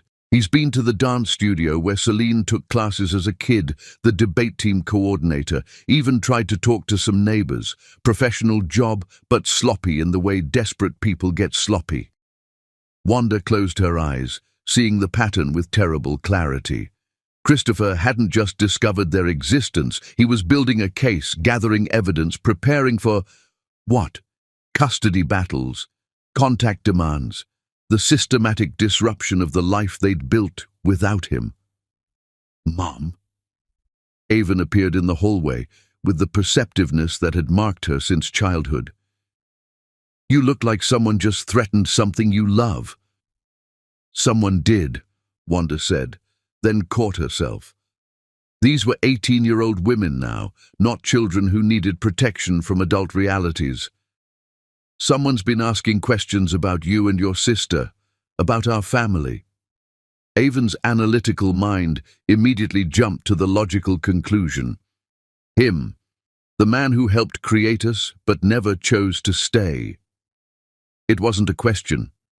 Her daughter had inherited Christopher's capacity for rapid logical connections, though she'd learned to use it in service of others rather than personal gain. "Probably," Wanda confirmed. "I need to call your father." "He's in his study, grading papers and pretending he's not nervous about our college interviews tomorrow." Avon studied her mother's face with the same intensity she brought to her research. "Should we be worried?" "We should be prepared," Wanda replied. "There's a difference." That evening, Claymore family meeting. They gathered in the living room that had been the center of their family democracy for 8 years. Every major decision discussed, every concern aired, every celebration shared in the space that Emery had carefully designed to feel like home rather than showplace. Emery sat on the couch with Celine curled beside him, her usual dramatic energy subdued by the seriousness of the moment. Avon occupied the reading chair that had been hers since middle school, while Wanda paced with the restless energy of a mother whose children were being threatened. "So," Celine said with characteristic directness, "our biological father has figured out we exist, and he's investigating us like we're a corporate acquisition." "We don't know that's what's happening," Emery said carefully, though his voice carried the steel that had made him an effective principal. "We just know someone's asking questions." "Come on, Dad," Avon said gently. "We're 18, not 8. We can handle the truth." Emery and Wanda exchanged the look that had sustained their marriage through 8 years of raising brilliant, strong-willed daughters, a mixture of pride, protection, and the recognition that their children were becoming adults who deserved respect, along with love. "Your mother received a letter," Emery said, "from Christopher Slough. He's realized certain truths about timing and biology." "And now he wants to play father," Celine said, with the cutting insight that her poetry was famous for. 10 years too late and 18 years too selfish. "What does he want?" Avon asked, approaching the problem like the engineering challenge it was. "What's his objective?" Wanda pulled the letter from her pocket. She'd been carrying it like evidence of a crime, proof of her own good judgment in never trusting this man with her children's hearts. "He says he doesn't want anything," she said. "He says he just wanted me to know that he understands what he lost." "But you don't believe him," Celine observed. "I believe that's what he believes right now," Wanda replied. "But I also know that men who make their living through acquisition don't usually accept loss gracefully." Keisha arrived as they were discussing options, letting herself in with her spare key and bringing the fierce protective energy that had always made her Wanda's guardian angel. At 48, she'd seen every possible family configuration and understood that love came in forms that law and tradition often failed to recognize. "How are my girls handling this?" she asked, settling into the chair that had been designated hers since she'd helped them move into this house. "Like the warriors you raised us to be," Avon replied, earning a smile from her aunt. "Good, because warriors don't retreat from threats. They prepare for battle." "What kind of battle?" Emery asked, his educator's mind already working through scenarios and contingencies. "The legal kind if he's smart," Keisha said grimly. "The emotional kind if he's desperate. The public relations kind if he's ruthless." She pulled out her phone and began typing rapidly. "I'm alerting my network, teachers, coaches, counselors, anyone who might be approached by investigators." "What about us?" Celine asked. "Do we just sit here and wait for him to decide how much he wants to disrupt our lives?" The question hung in the air like a challenge. These were young women who'd been raised to act rather than react, to solve problems rather than endure them. The idea of being passive victims in someone else's drama was antithetical to everything they'd been taught. "We do what strong families do," Wanda said finally. "We protect each other, we document everything, and we make it clear that our family isn't available for hostile takeover." "What if he goes to court?" Avon asked with the logical progression that made her such an effective debater. "What if he demands paternity tests and visitation rights?" "Then he'll learn that rights are earned through relationship, not biology," Emery said firmly. "I adopted you legally 3 years ago. In the eyes of the law, I'm your father. He's a stranger with a theory." "And in your eyes?" Celine asked softly. "Are we really yours?" Emery's answer came without hesitation, delivered with the quiet certainty that had anchored their family through every challenge. "You've been mine since the moment I met you. Not because of papers or legal documents, but because love doesn't need DNA to be real. You're my daughters in every way that matters." "Then we fight," Avon said simply. "If he wants to challenge our family, He'll learn what happens when you threaten something worth protecting. We fight smart, Wanda corrected. We document everything. We involve our lawyer. We make it clear that any attempt to disrupt your lives will be met with the full force of a community that's been protecting its own for generations. Later that night, after the twins had gone to bed, early because they had college interviews the next morning that would determine their immediate futures, Wanda and Emery sat on their back porch, sharing the silence that had sustained their marriage through every challenge. "Are you scared?" Emery asked, reaching for her hand in the darkness.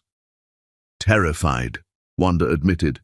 "Not of him, but of what his presence might do to their sense of security.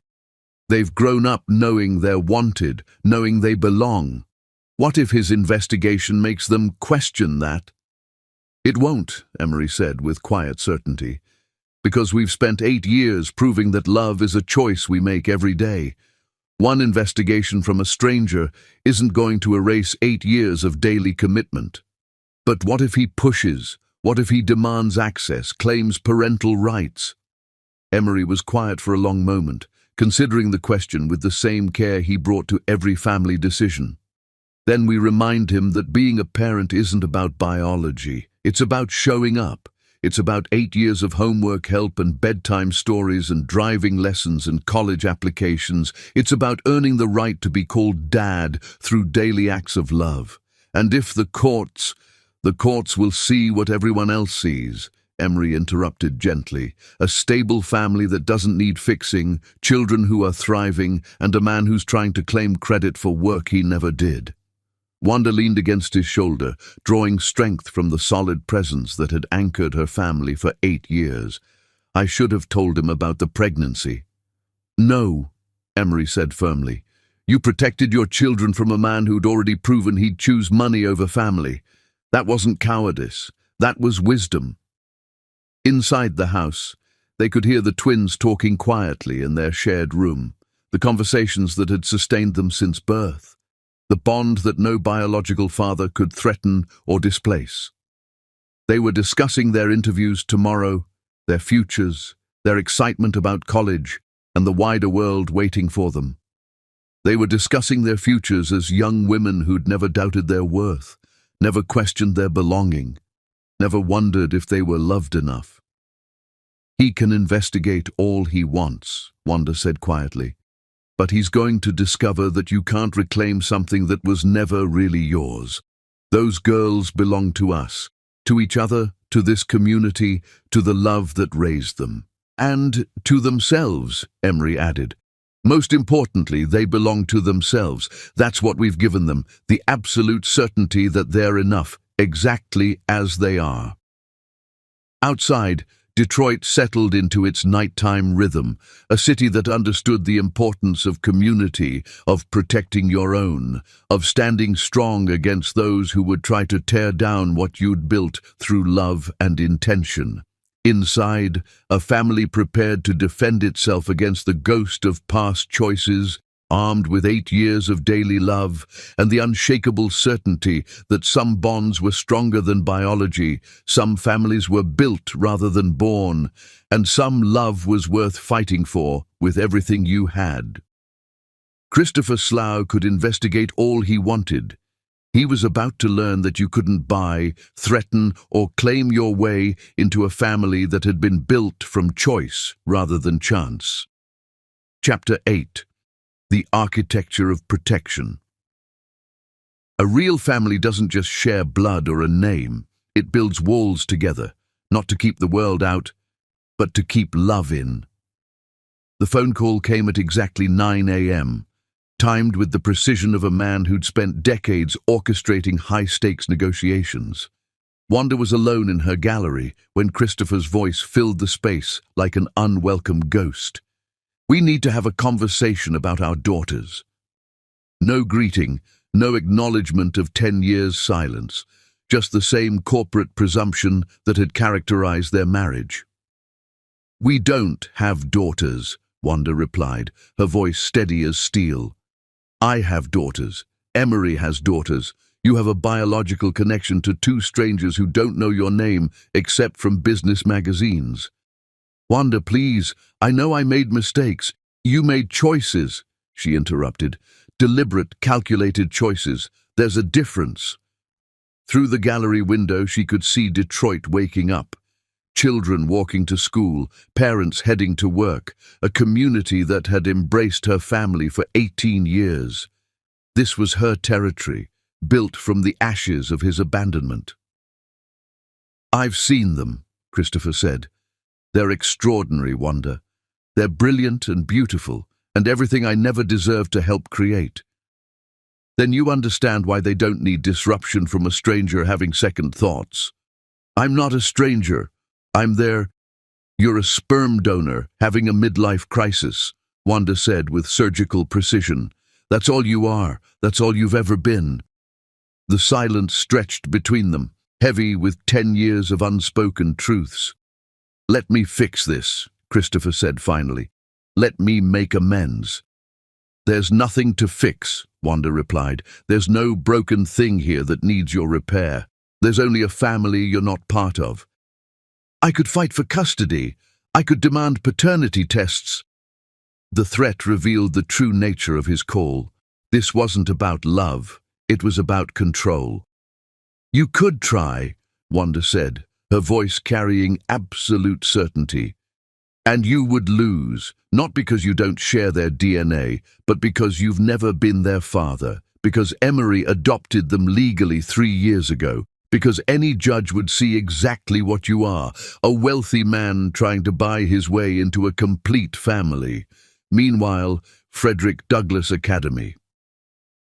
Emery's phone buzzed with texts as he prepared for his day. He called, making threats about custody. Then from Avon. Someone from a law firm called the school asking about our records. The investigation was escalating. Emery called Janet Morrison, the family attorney who'd handled his adoption of the twins. Janet, it's Emery Claymore. We have a problem. 2 p.m., Hart Plaza.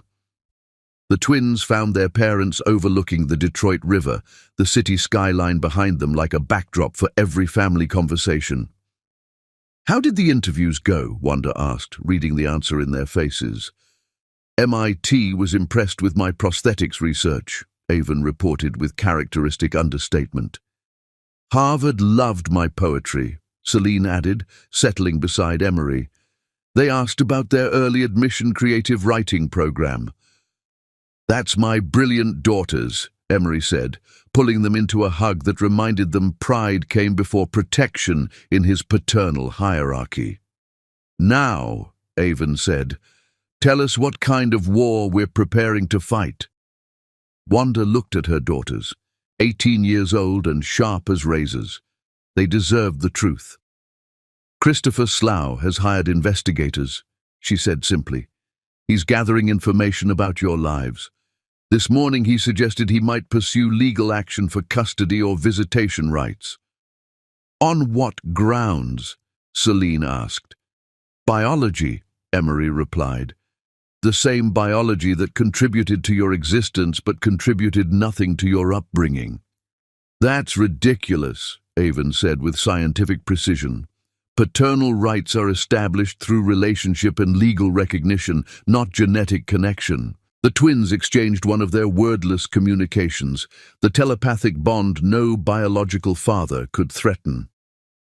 What do you need us to do? Celine asked. Just keep being yourselves, Emery said. Keep excelling. Don't let his investigation change how you move through the world. And if he approaches us directly? Avon asked. You tell him your family is complete and his presence is unwelcome, Wanda said firmly. You remind him he had 18 years to be a father and chose not to be. What about the community? Celine asked. Let them talk, Keisha's voice interrupted as she approached. This community has been protecting our family for 10 years. They're not stopping now because some rich man decides he wants to play daddy. She settled beside Wanda with protective energy. I've already put the word out.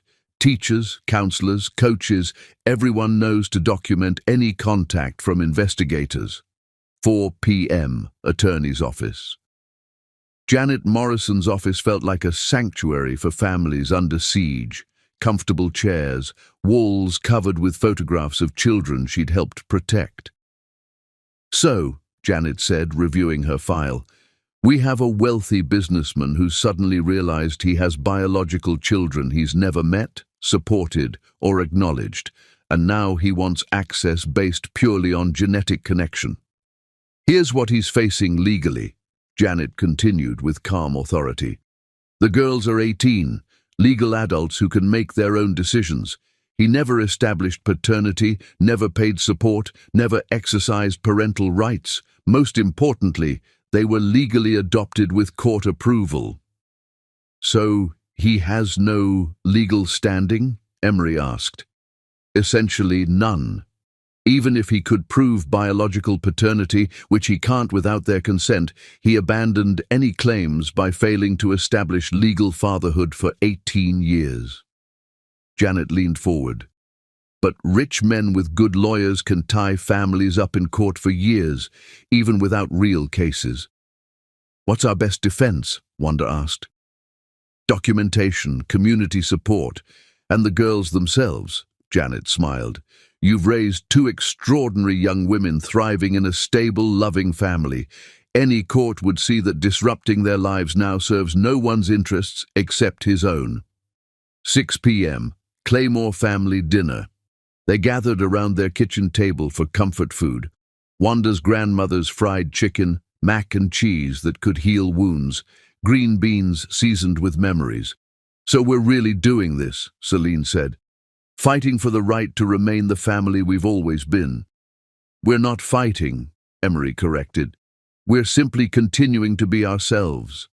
Fighting implies something is at stake, but there isn't." "How can you be so sure?" Avon asked. "Because families aren't built on biology," Wanda replied. "They're built on choice, daily choice, repeated choice, the choice to love someone even when it's difficult.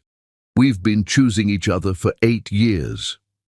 Besides," Keisha added, "this community has been choosing your family for 10 years too. They've watched you grow up loved and supported. They're not letting some outsider disrupt what they've helped build." As they moved to the living room, Celine asked, "If he tries to contact us directly, what do we call him?" The question challenged everything they'd established about identity and belonging. "You call him Mr. Slow," Emery said firmly, "because that's what he is. A stranger who happens to share genetic material. He's not your father. I'm your father. He's just a man learning the difference between biology and love 18 years too late." "Good," Avon said with quiet satisfaction, "because I wasn't planning to call him anything else." Outside, Detroit settled into its evening rhythm, a city that understood resilience and protecting what you'd built through intention. Inside, a family constructed from choice continued the conversation that would sustain them through whatever challenges lay ahead. Christopher Slough could investigate, threaten, and throw money at lawyers. But he was about to learn that the strongest families weren't held together by biology or legal documents. They were bound by 8 years of daily love, chosen commitment, and the unshakable certainty that some bonds were forged in the fire of shared experience rather than the accident of shared genes. Chapter 9. The Final Reckoning. The most powerful confrontations aren't fought with raised voices or legal briefs. They're won with the quiet dignity of a woman who refuses to be diminished twice. Christopher arrived at the coffee shop 20 minutes early, choosing a corner table where he could watch the entrance and prepare himself for the conversation he'd been rehearsing for 3 sleepless nights. The irony wasn't lost on him that he was meeting his ex-wife at the same cafe where he'd once told her he loved her, back when love felt like something he could afford.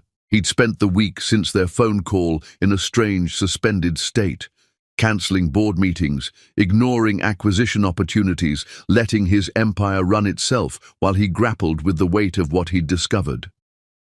His daughters were graduating high school in 2 weeks.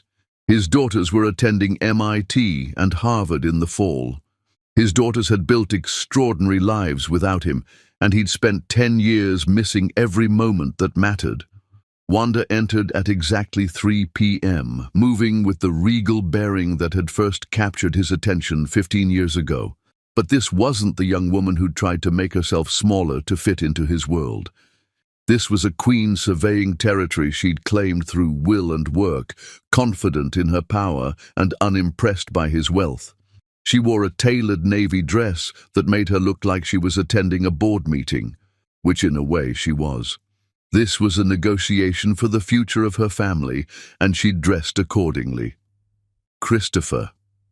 She sat across from him with the controlled grace of someone granting an audience rather than meeting an equal. "You have exactly 1 hour of my time." "Thank you for coming," he said, hating how formal he sounded, how much distance existed between them now. "I know you didn't have to." "No, I didn't." She folded her hands on the table with the patience of someone who'd learned to wait out men's justifications. "But I wanted you to understand something before you pursue whatever legal fantasy you're constructing." He'd prepared a speech about regret and redemption, about wanting to know his daughters and make amends for his failures. But looking at her now, at the woman who'd transformed his abandonment into her independence, the words felt inadequate and selfish. "They don't know, do they?" he asked instead. "About me. About the real reason you never told them." "They know everything they need to know," Wanda replied with steel wrapped in silk. "They know their biological father wasn't ready to be a parent. They know some people aren't brave enough for the love they're offered. They know they're better off without someone who would abandon them for social approval." Each word was precisely aimed, delivered with surgical accuracy. She wasn't angry. Anger would have given him something to work with. She was simply stating facts, and the facts were devastating. "I was young and scared." "You were 34 years old," Wanda interrupted. "Old enough to know better, old enough to choose courage over cowardice, old enough to fight for what you claimed to love." "I've changed," Christopher said desperately. "I've learned." "You've learned what?" Her voice carried the particular patience reserved for slow children and obtuse men. "That abandoning your pregnant wife was wrong? That choosing money over family has consequences? That some bridges burn so completely there's nothing left to rebuild?" The coffee shop buzzed with afternoon energy around them. Students studying, couples planning futures, families sharing ordinary moments that Christopher had forfeited the right to experience. Everything felt normal, except this conversation, this reckoning with choices that couldn't be undone.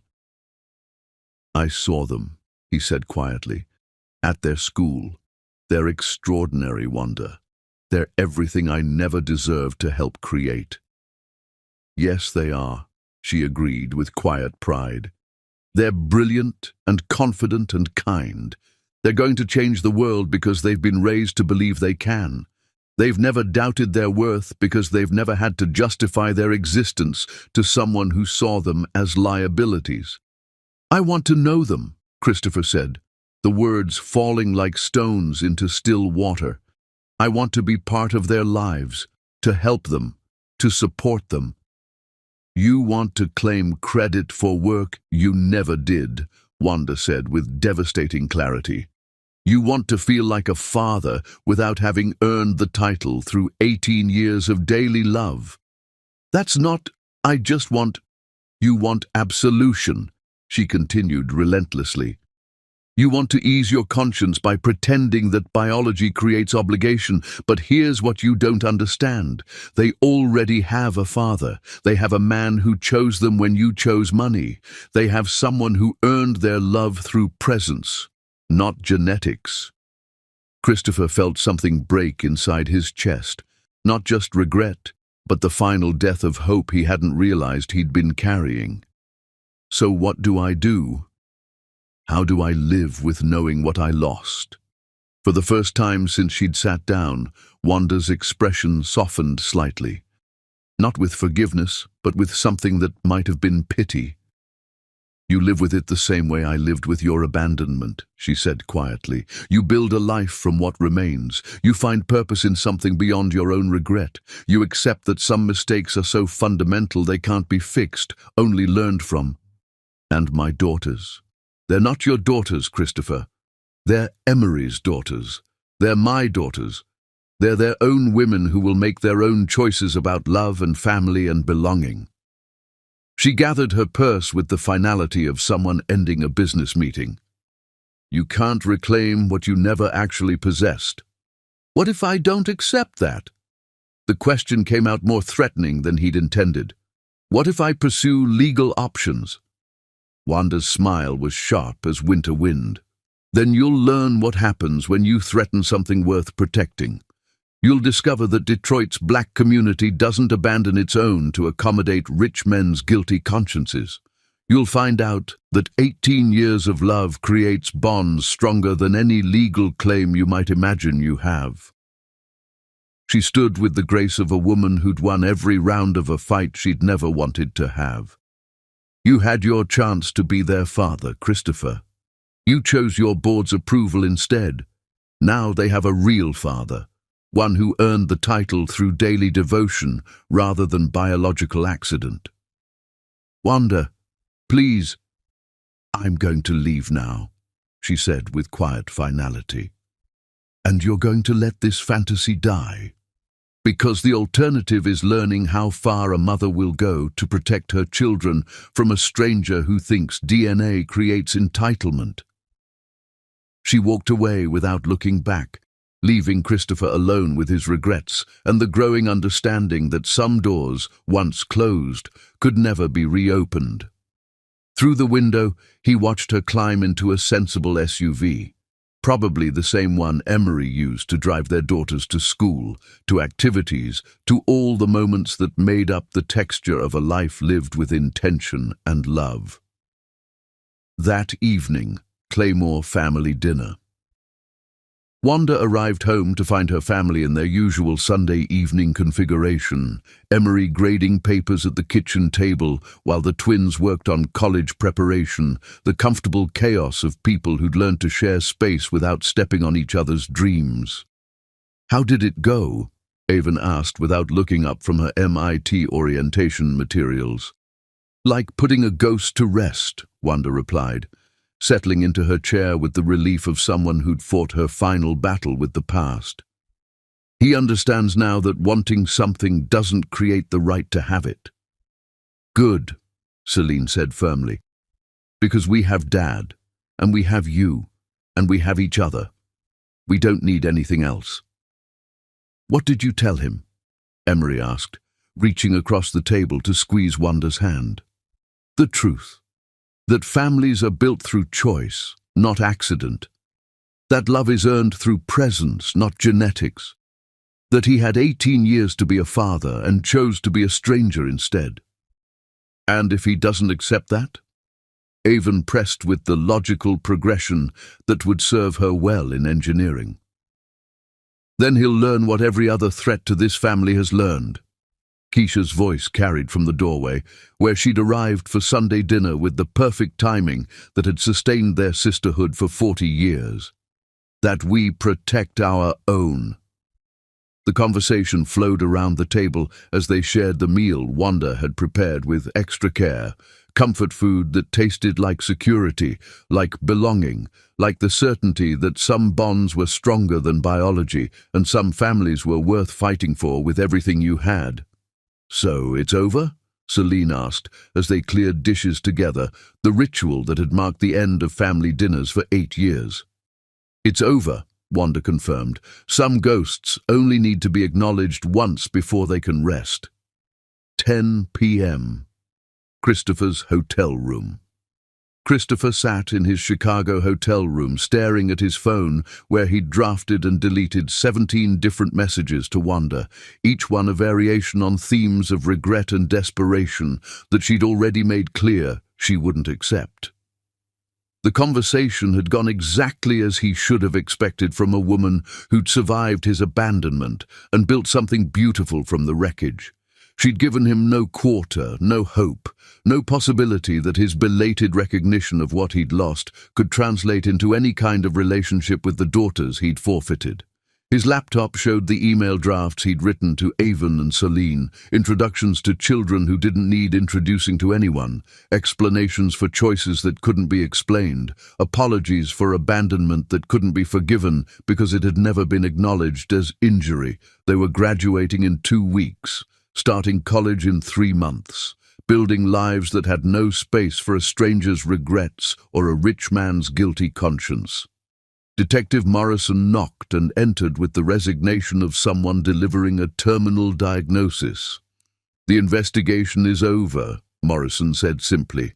"There's nothing more to find." They're exactly what they appear to be. 2 extraordinary young women raised by people who love them completely. And legally? You have no standing, no claim, no right to contact them, see them, or disrupt their lives in any way. Morrison settled into the chair across from Christopher's bed. Even if you could prove paternity, they're legal adults who can make their own choices about contact, and they've made it clear through their mother that they have no interest in knowing you.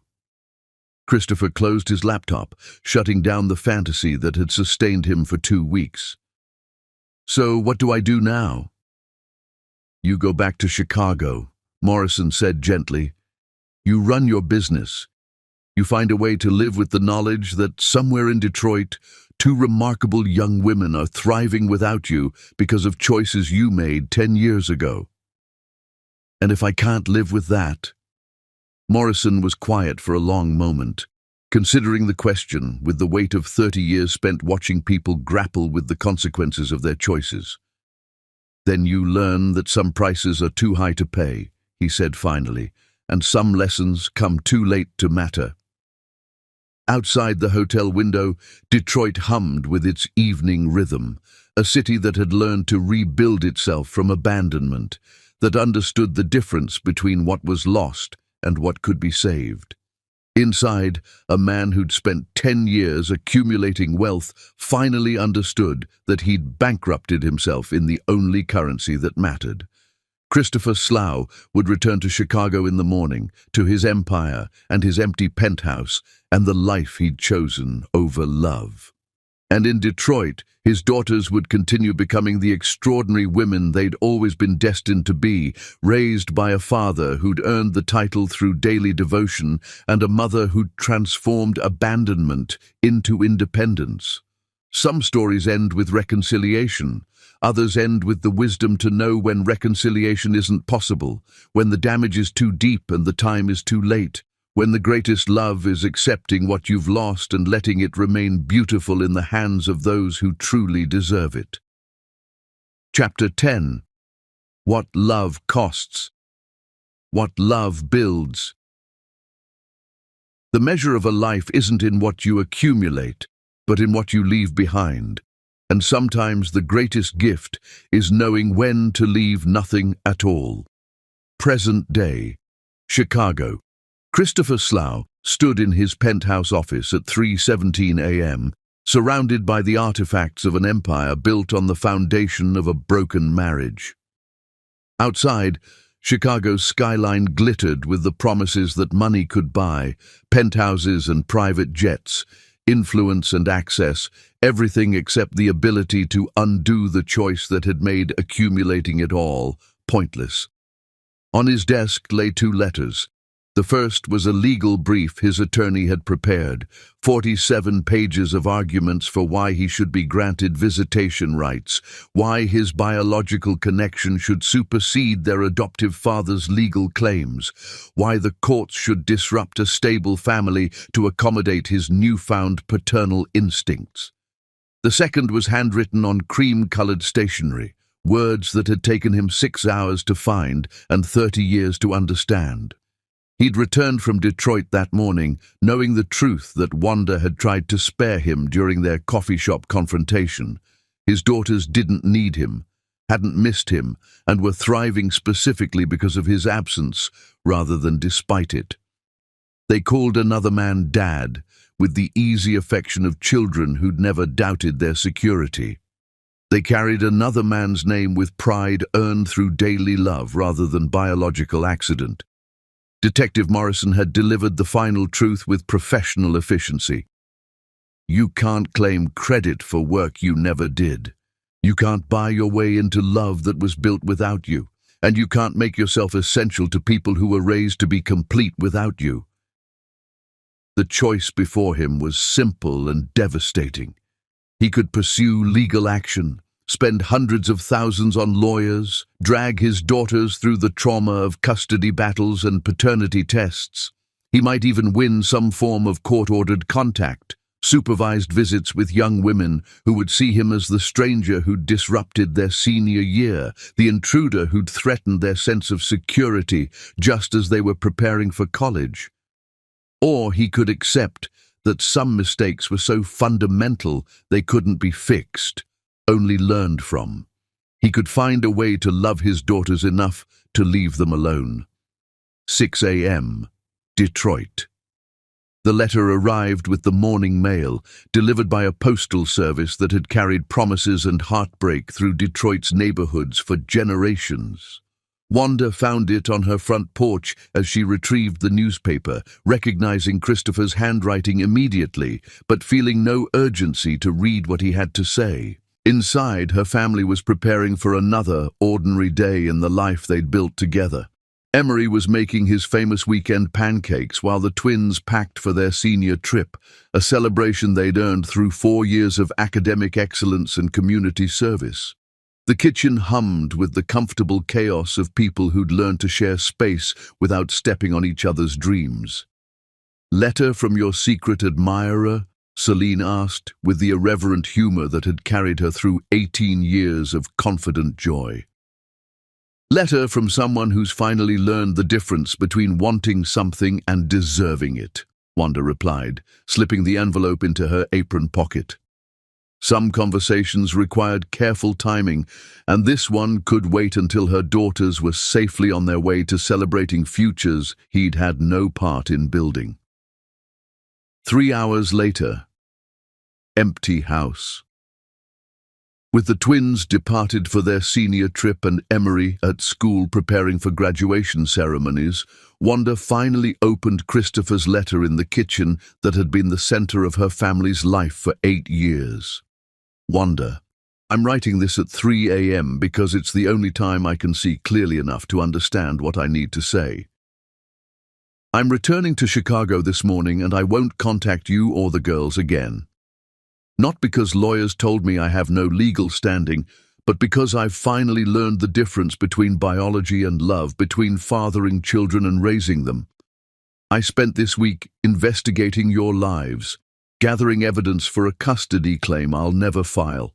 What I found was everything I threw away and could never deserve to reclaim. I found 2 extraordinary young women who are changing the world at 18 because they were raised by people who taught them they could. I found a family built on choice rather than chance, love rather than obligation, daily devotion rather than genetic accident. I found everything I could have had if I'd been brave enough to choose love over money 10 years ago. I'm establishing education trusts for Avon and Celine, enough to pay for graduate school, research projects, whatever dreams they choose to pursue.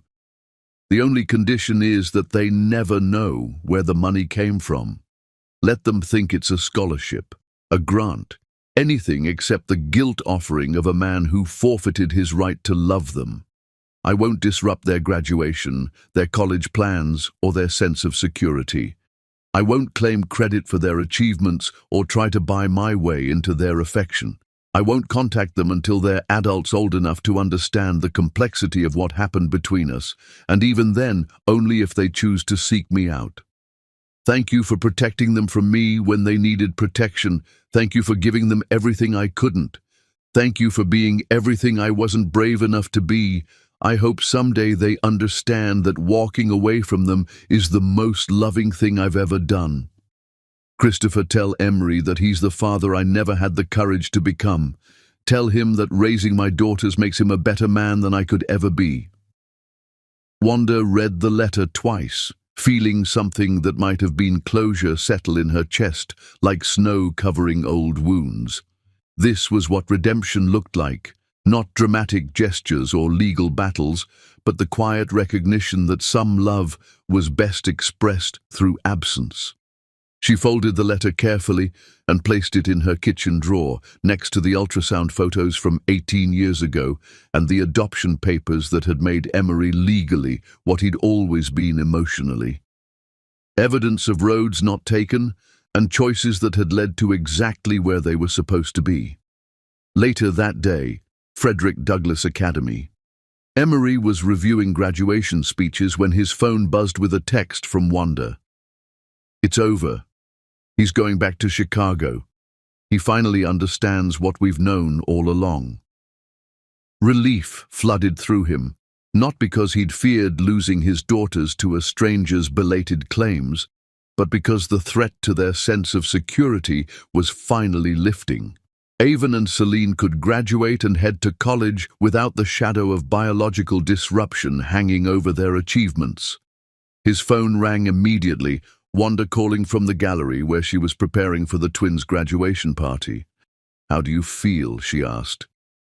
"Like a father whose children are safe," Emery replied simply. "Like a man who doesn't have to share the title he earned through 18 years of daily love." "He asked me to tell you something," Wanda said carefully. "He said raising his daughters makes you a better man than he could ever be." Emery was quiet for a long moment, processing the strange gift of recognition from a man he'd never met, but whose failures had made Emery's happiness possible. "They were never his daughters," he said finally. "They've been mine since the moment I chose them. Biology doesn't make you a father. Love does. Showing up does. Being there for every moment that matters does." 2 weeks later, graduation day. The ceremony took place in Detroit's Orchestra Hall, the same venue where Wanda had once attended concerts during her marriage to Christopher, back when culture felt like something you consumed rather than created. Now she sat in the audience watching her daughters receive diplomas and awards, surrounded by the community that had helped raise them. Avon graduated valedictorian with early admission to MIT's biomedical engineering program and a full scholarship funded by an anonymous donor, money that would allow her to pursue her dream of creating affordable prosthetics for children in developing countries. Her speech about engineering justice received a standing ovation from an audience that had watched her grow from a quiet 10-year-old into a young woman ready to change the world. Celine graduated salutatorian with early admission to Harvard's creative writing program and a collection of published poetry that was already generating interest from major publishers. Her graduation speech about the power of chosen family moved several audience members to tears, including the father who'd chosen her rather than simply fathering her. Emery sat between Wanda and Keisha, his face radiant with the pride that could only come from watching children you'd raised become everything you'd hoped and more than you'd dreamed. These were his daughters in every way that mattered, not because of biology, but because of 8 years of homework help and driving lessons, college applications and heartbreak comfort, daily acts of love that had built bonds stronger than genetics. "Look at them," Keisha whispered as the twins crossed the stage. "Look at these magnificent women we raised." "We did good," Wanda replied, squeezing both Emery's hand and her sister's. "We did real good." 6 months later, Christmas morning. The Claymore house hummed with holiday energy as Avon and Celine returned from their first semester of college. MIT and Harvard had treated them well, confirming everything their family had always known about their potential. They'd both received anonymous scholarship supplements that covered not just tuition, but research opportunities, study abroad programs, and graduate school funding that would carry them through whatever futures they chose to build. Someone really believes in us, Avon observed as she showed her family the latest scholarship notification, funding for a summer research program in Rwanda where she'd helped design low-cost medical devices for rural clinics. Someone believes in justice, Celine added, displaying her own notification about a fellowship that would fund her graduate studies in social justice literature. Someone understands that investing in our dreams helps change the world. Wanda and Emery exchanged the look that had sustained their marriage through every challenge, a mixture of pride, protection, and the knowledge that their daughter's success was the best possible outcome of choices made in love rather than fear. They didn't know about Christopher's letters to various scholarship foundations, his anonymous donations that would follow their daughters through graduate school and beyond. They didn't need to know that somewhere in Chicago, a man was finding redemption through the only gift he could give, the absence that allowed their family to flourish without interruption.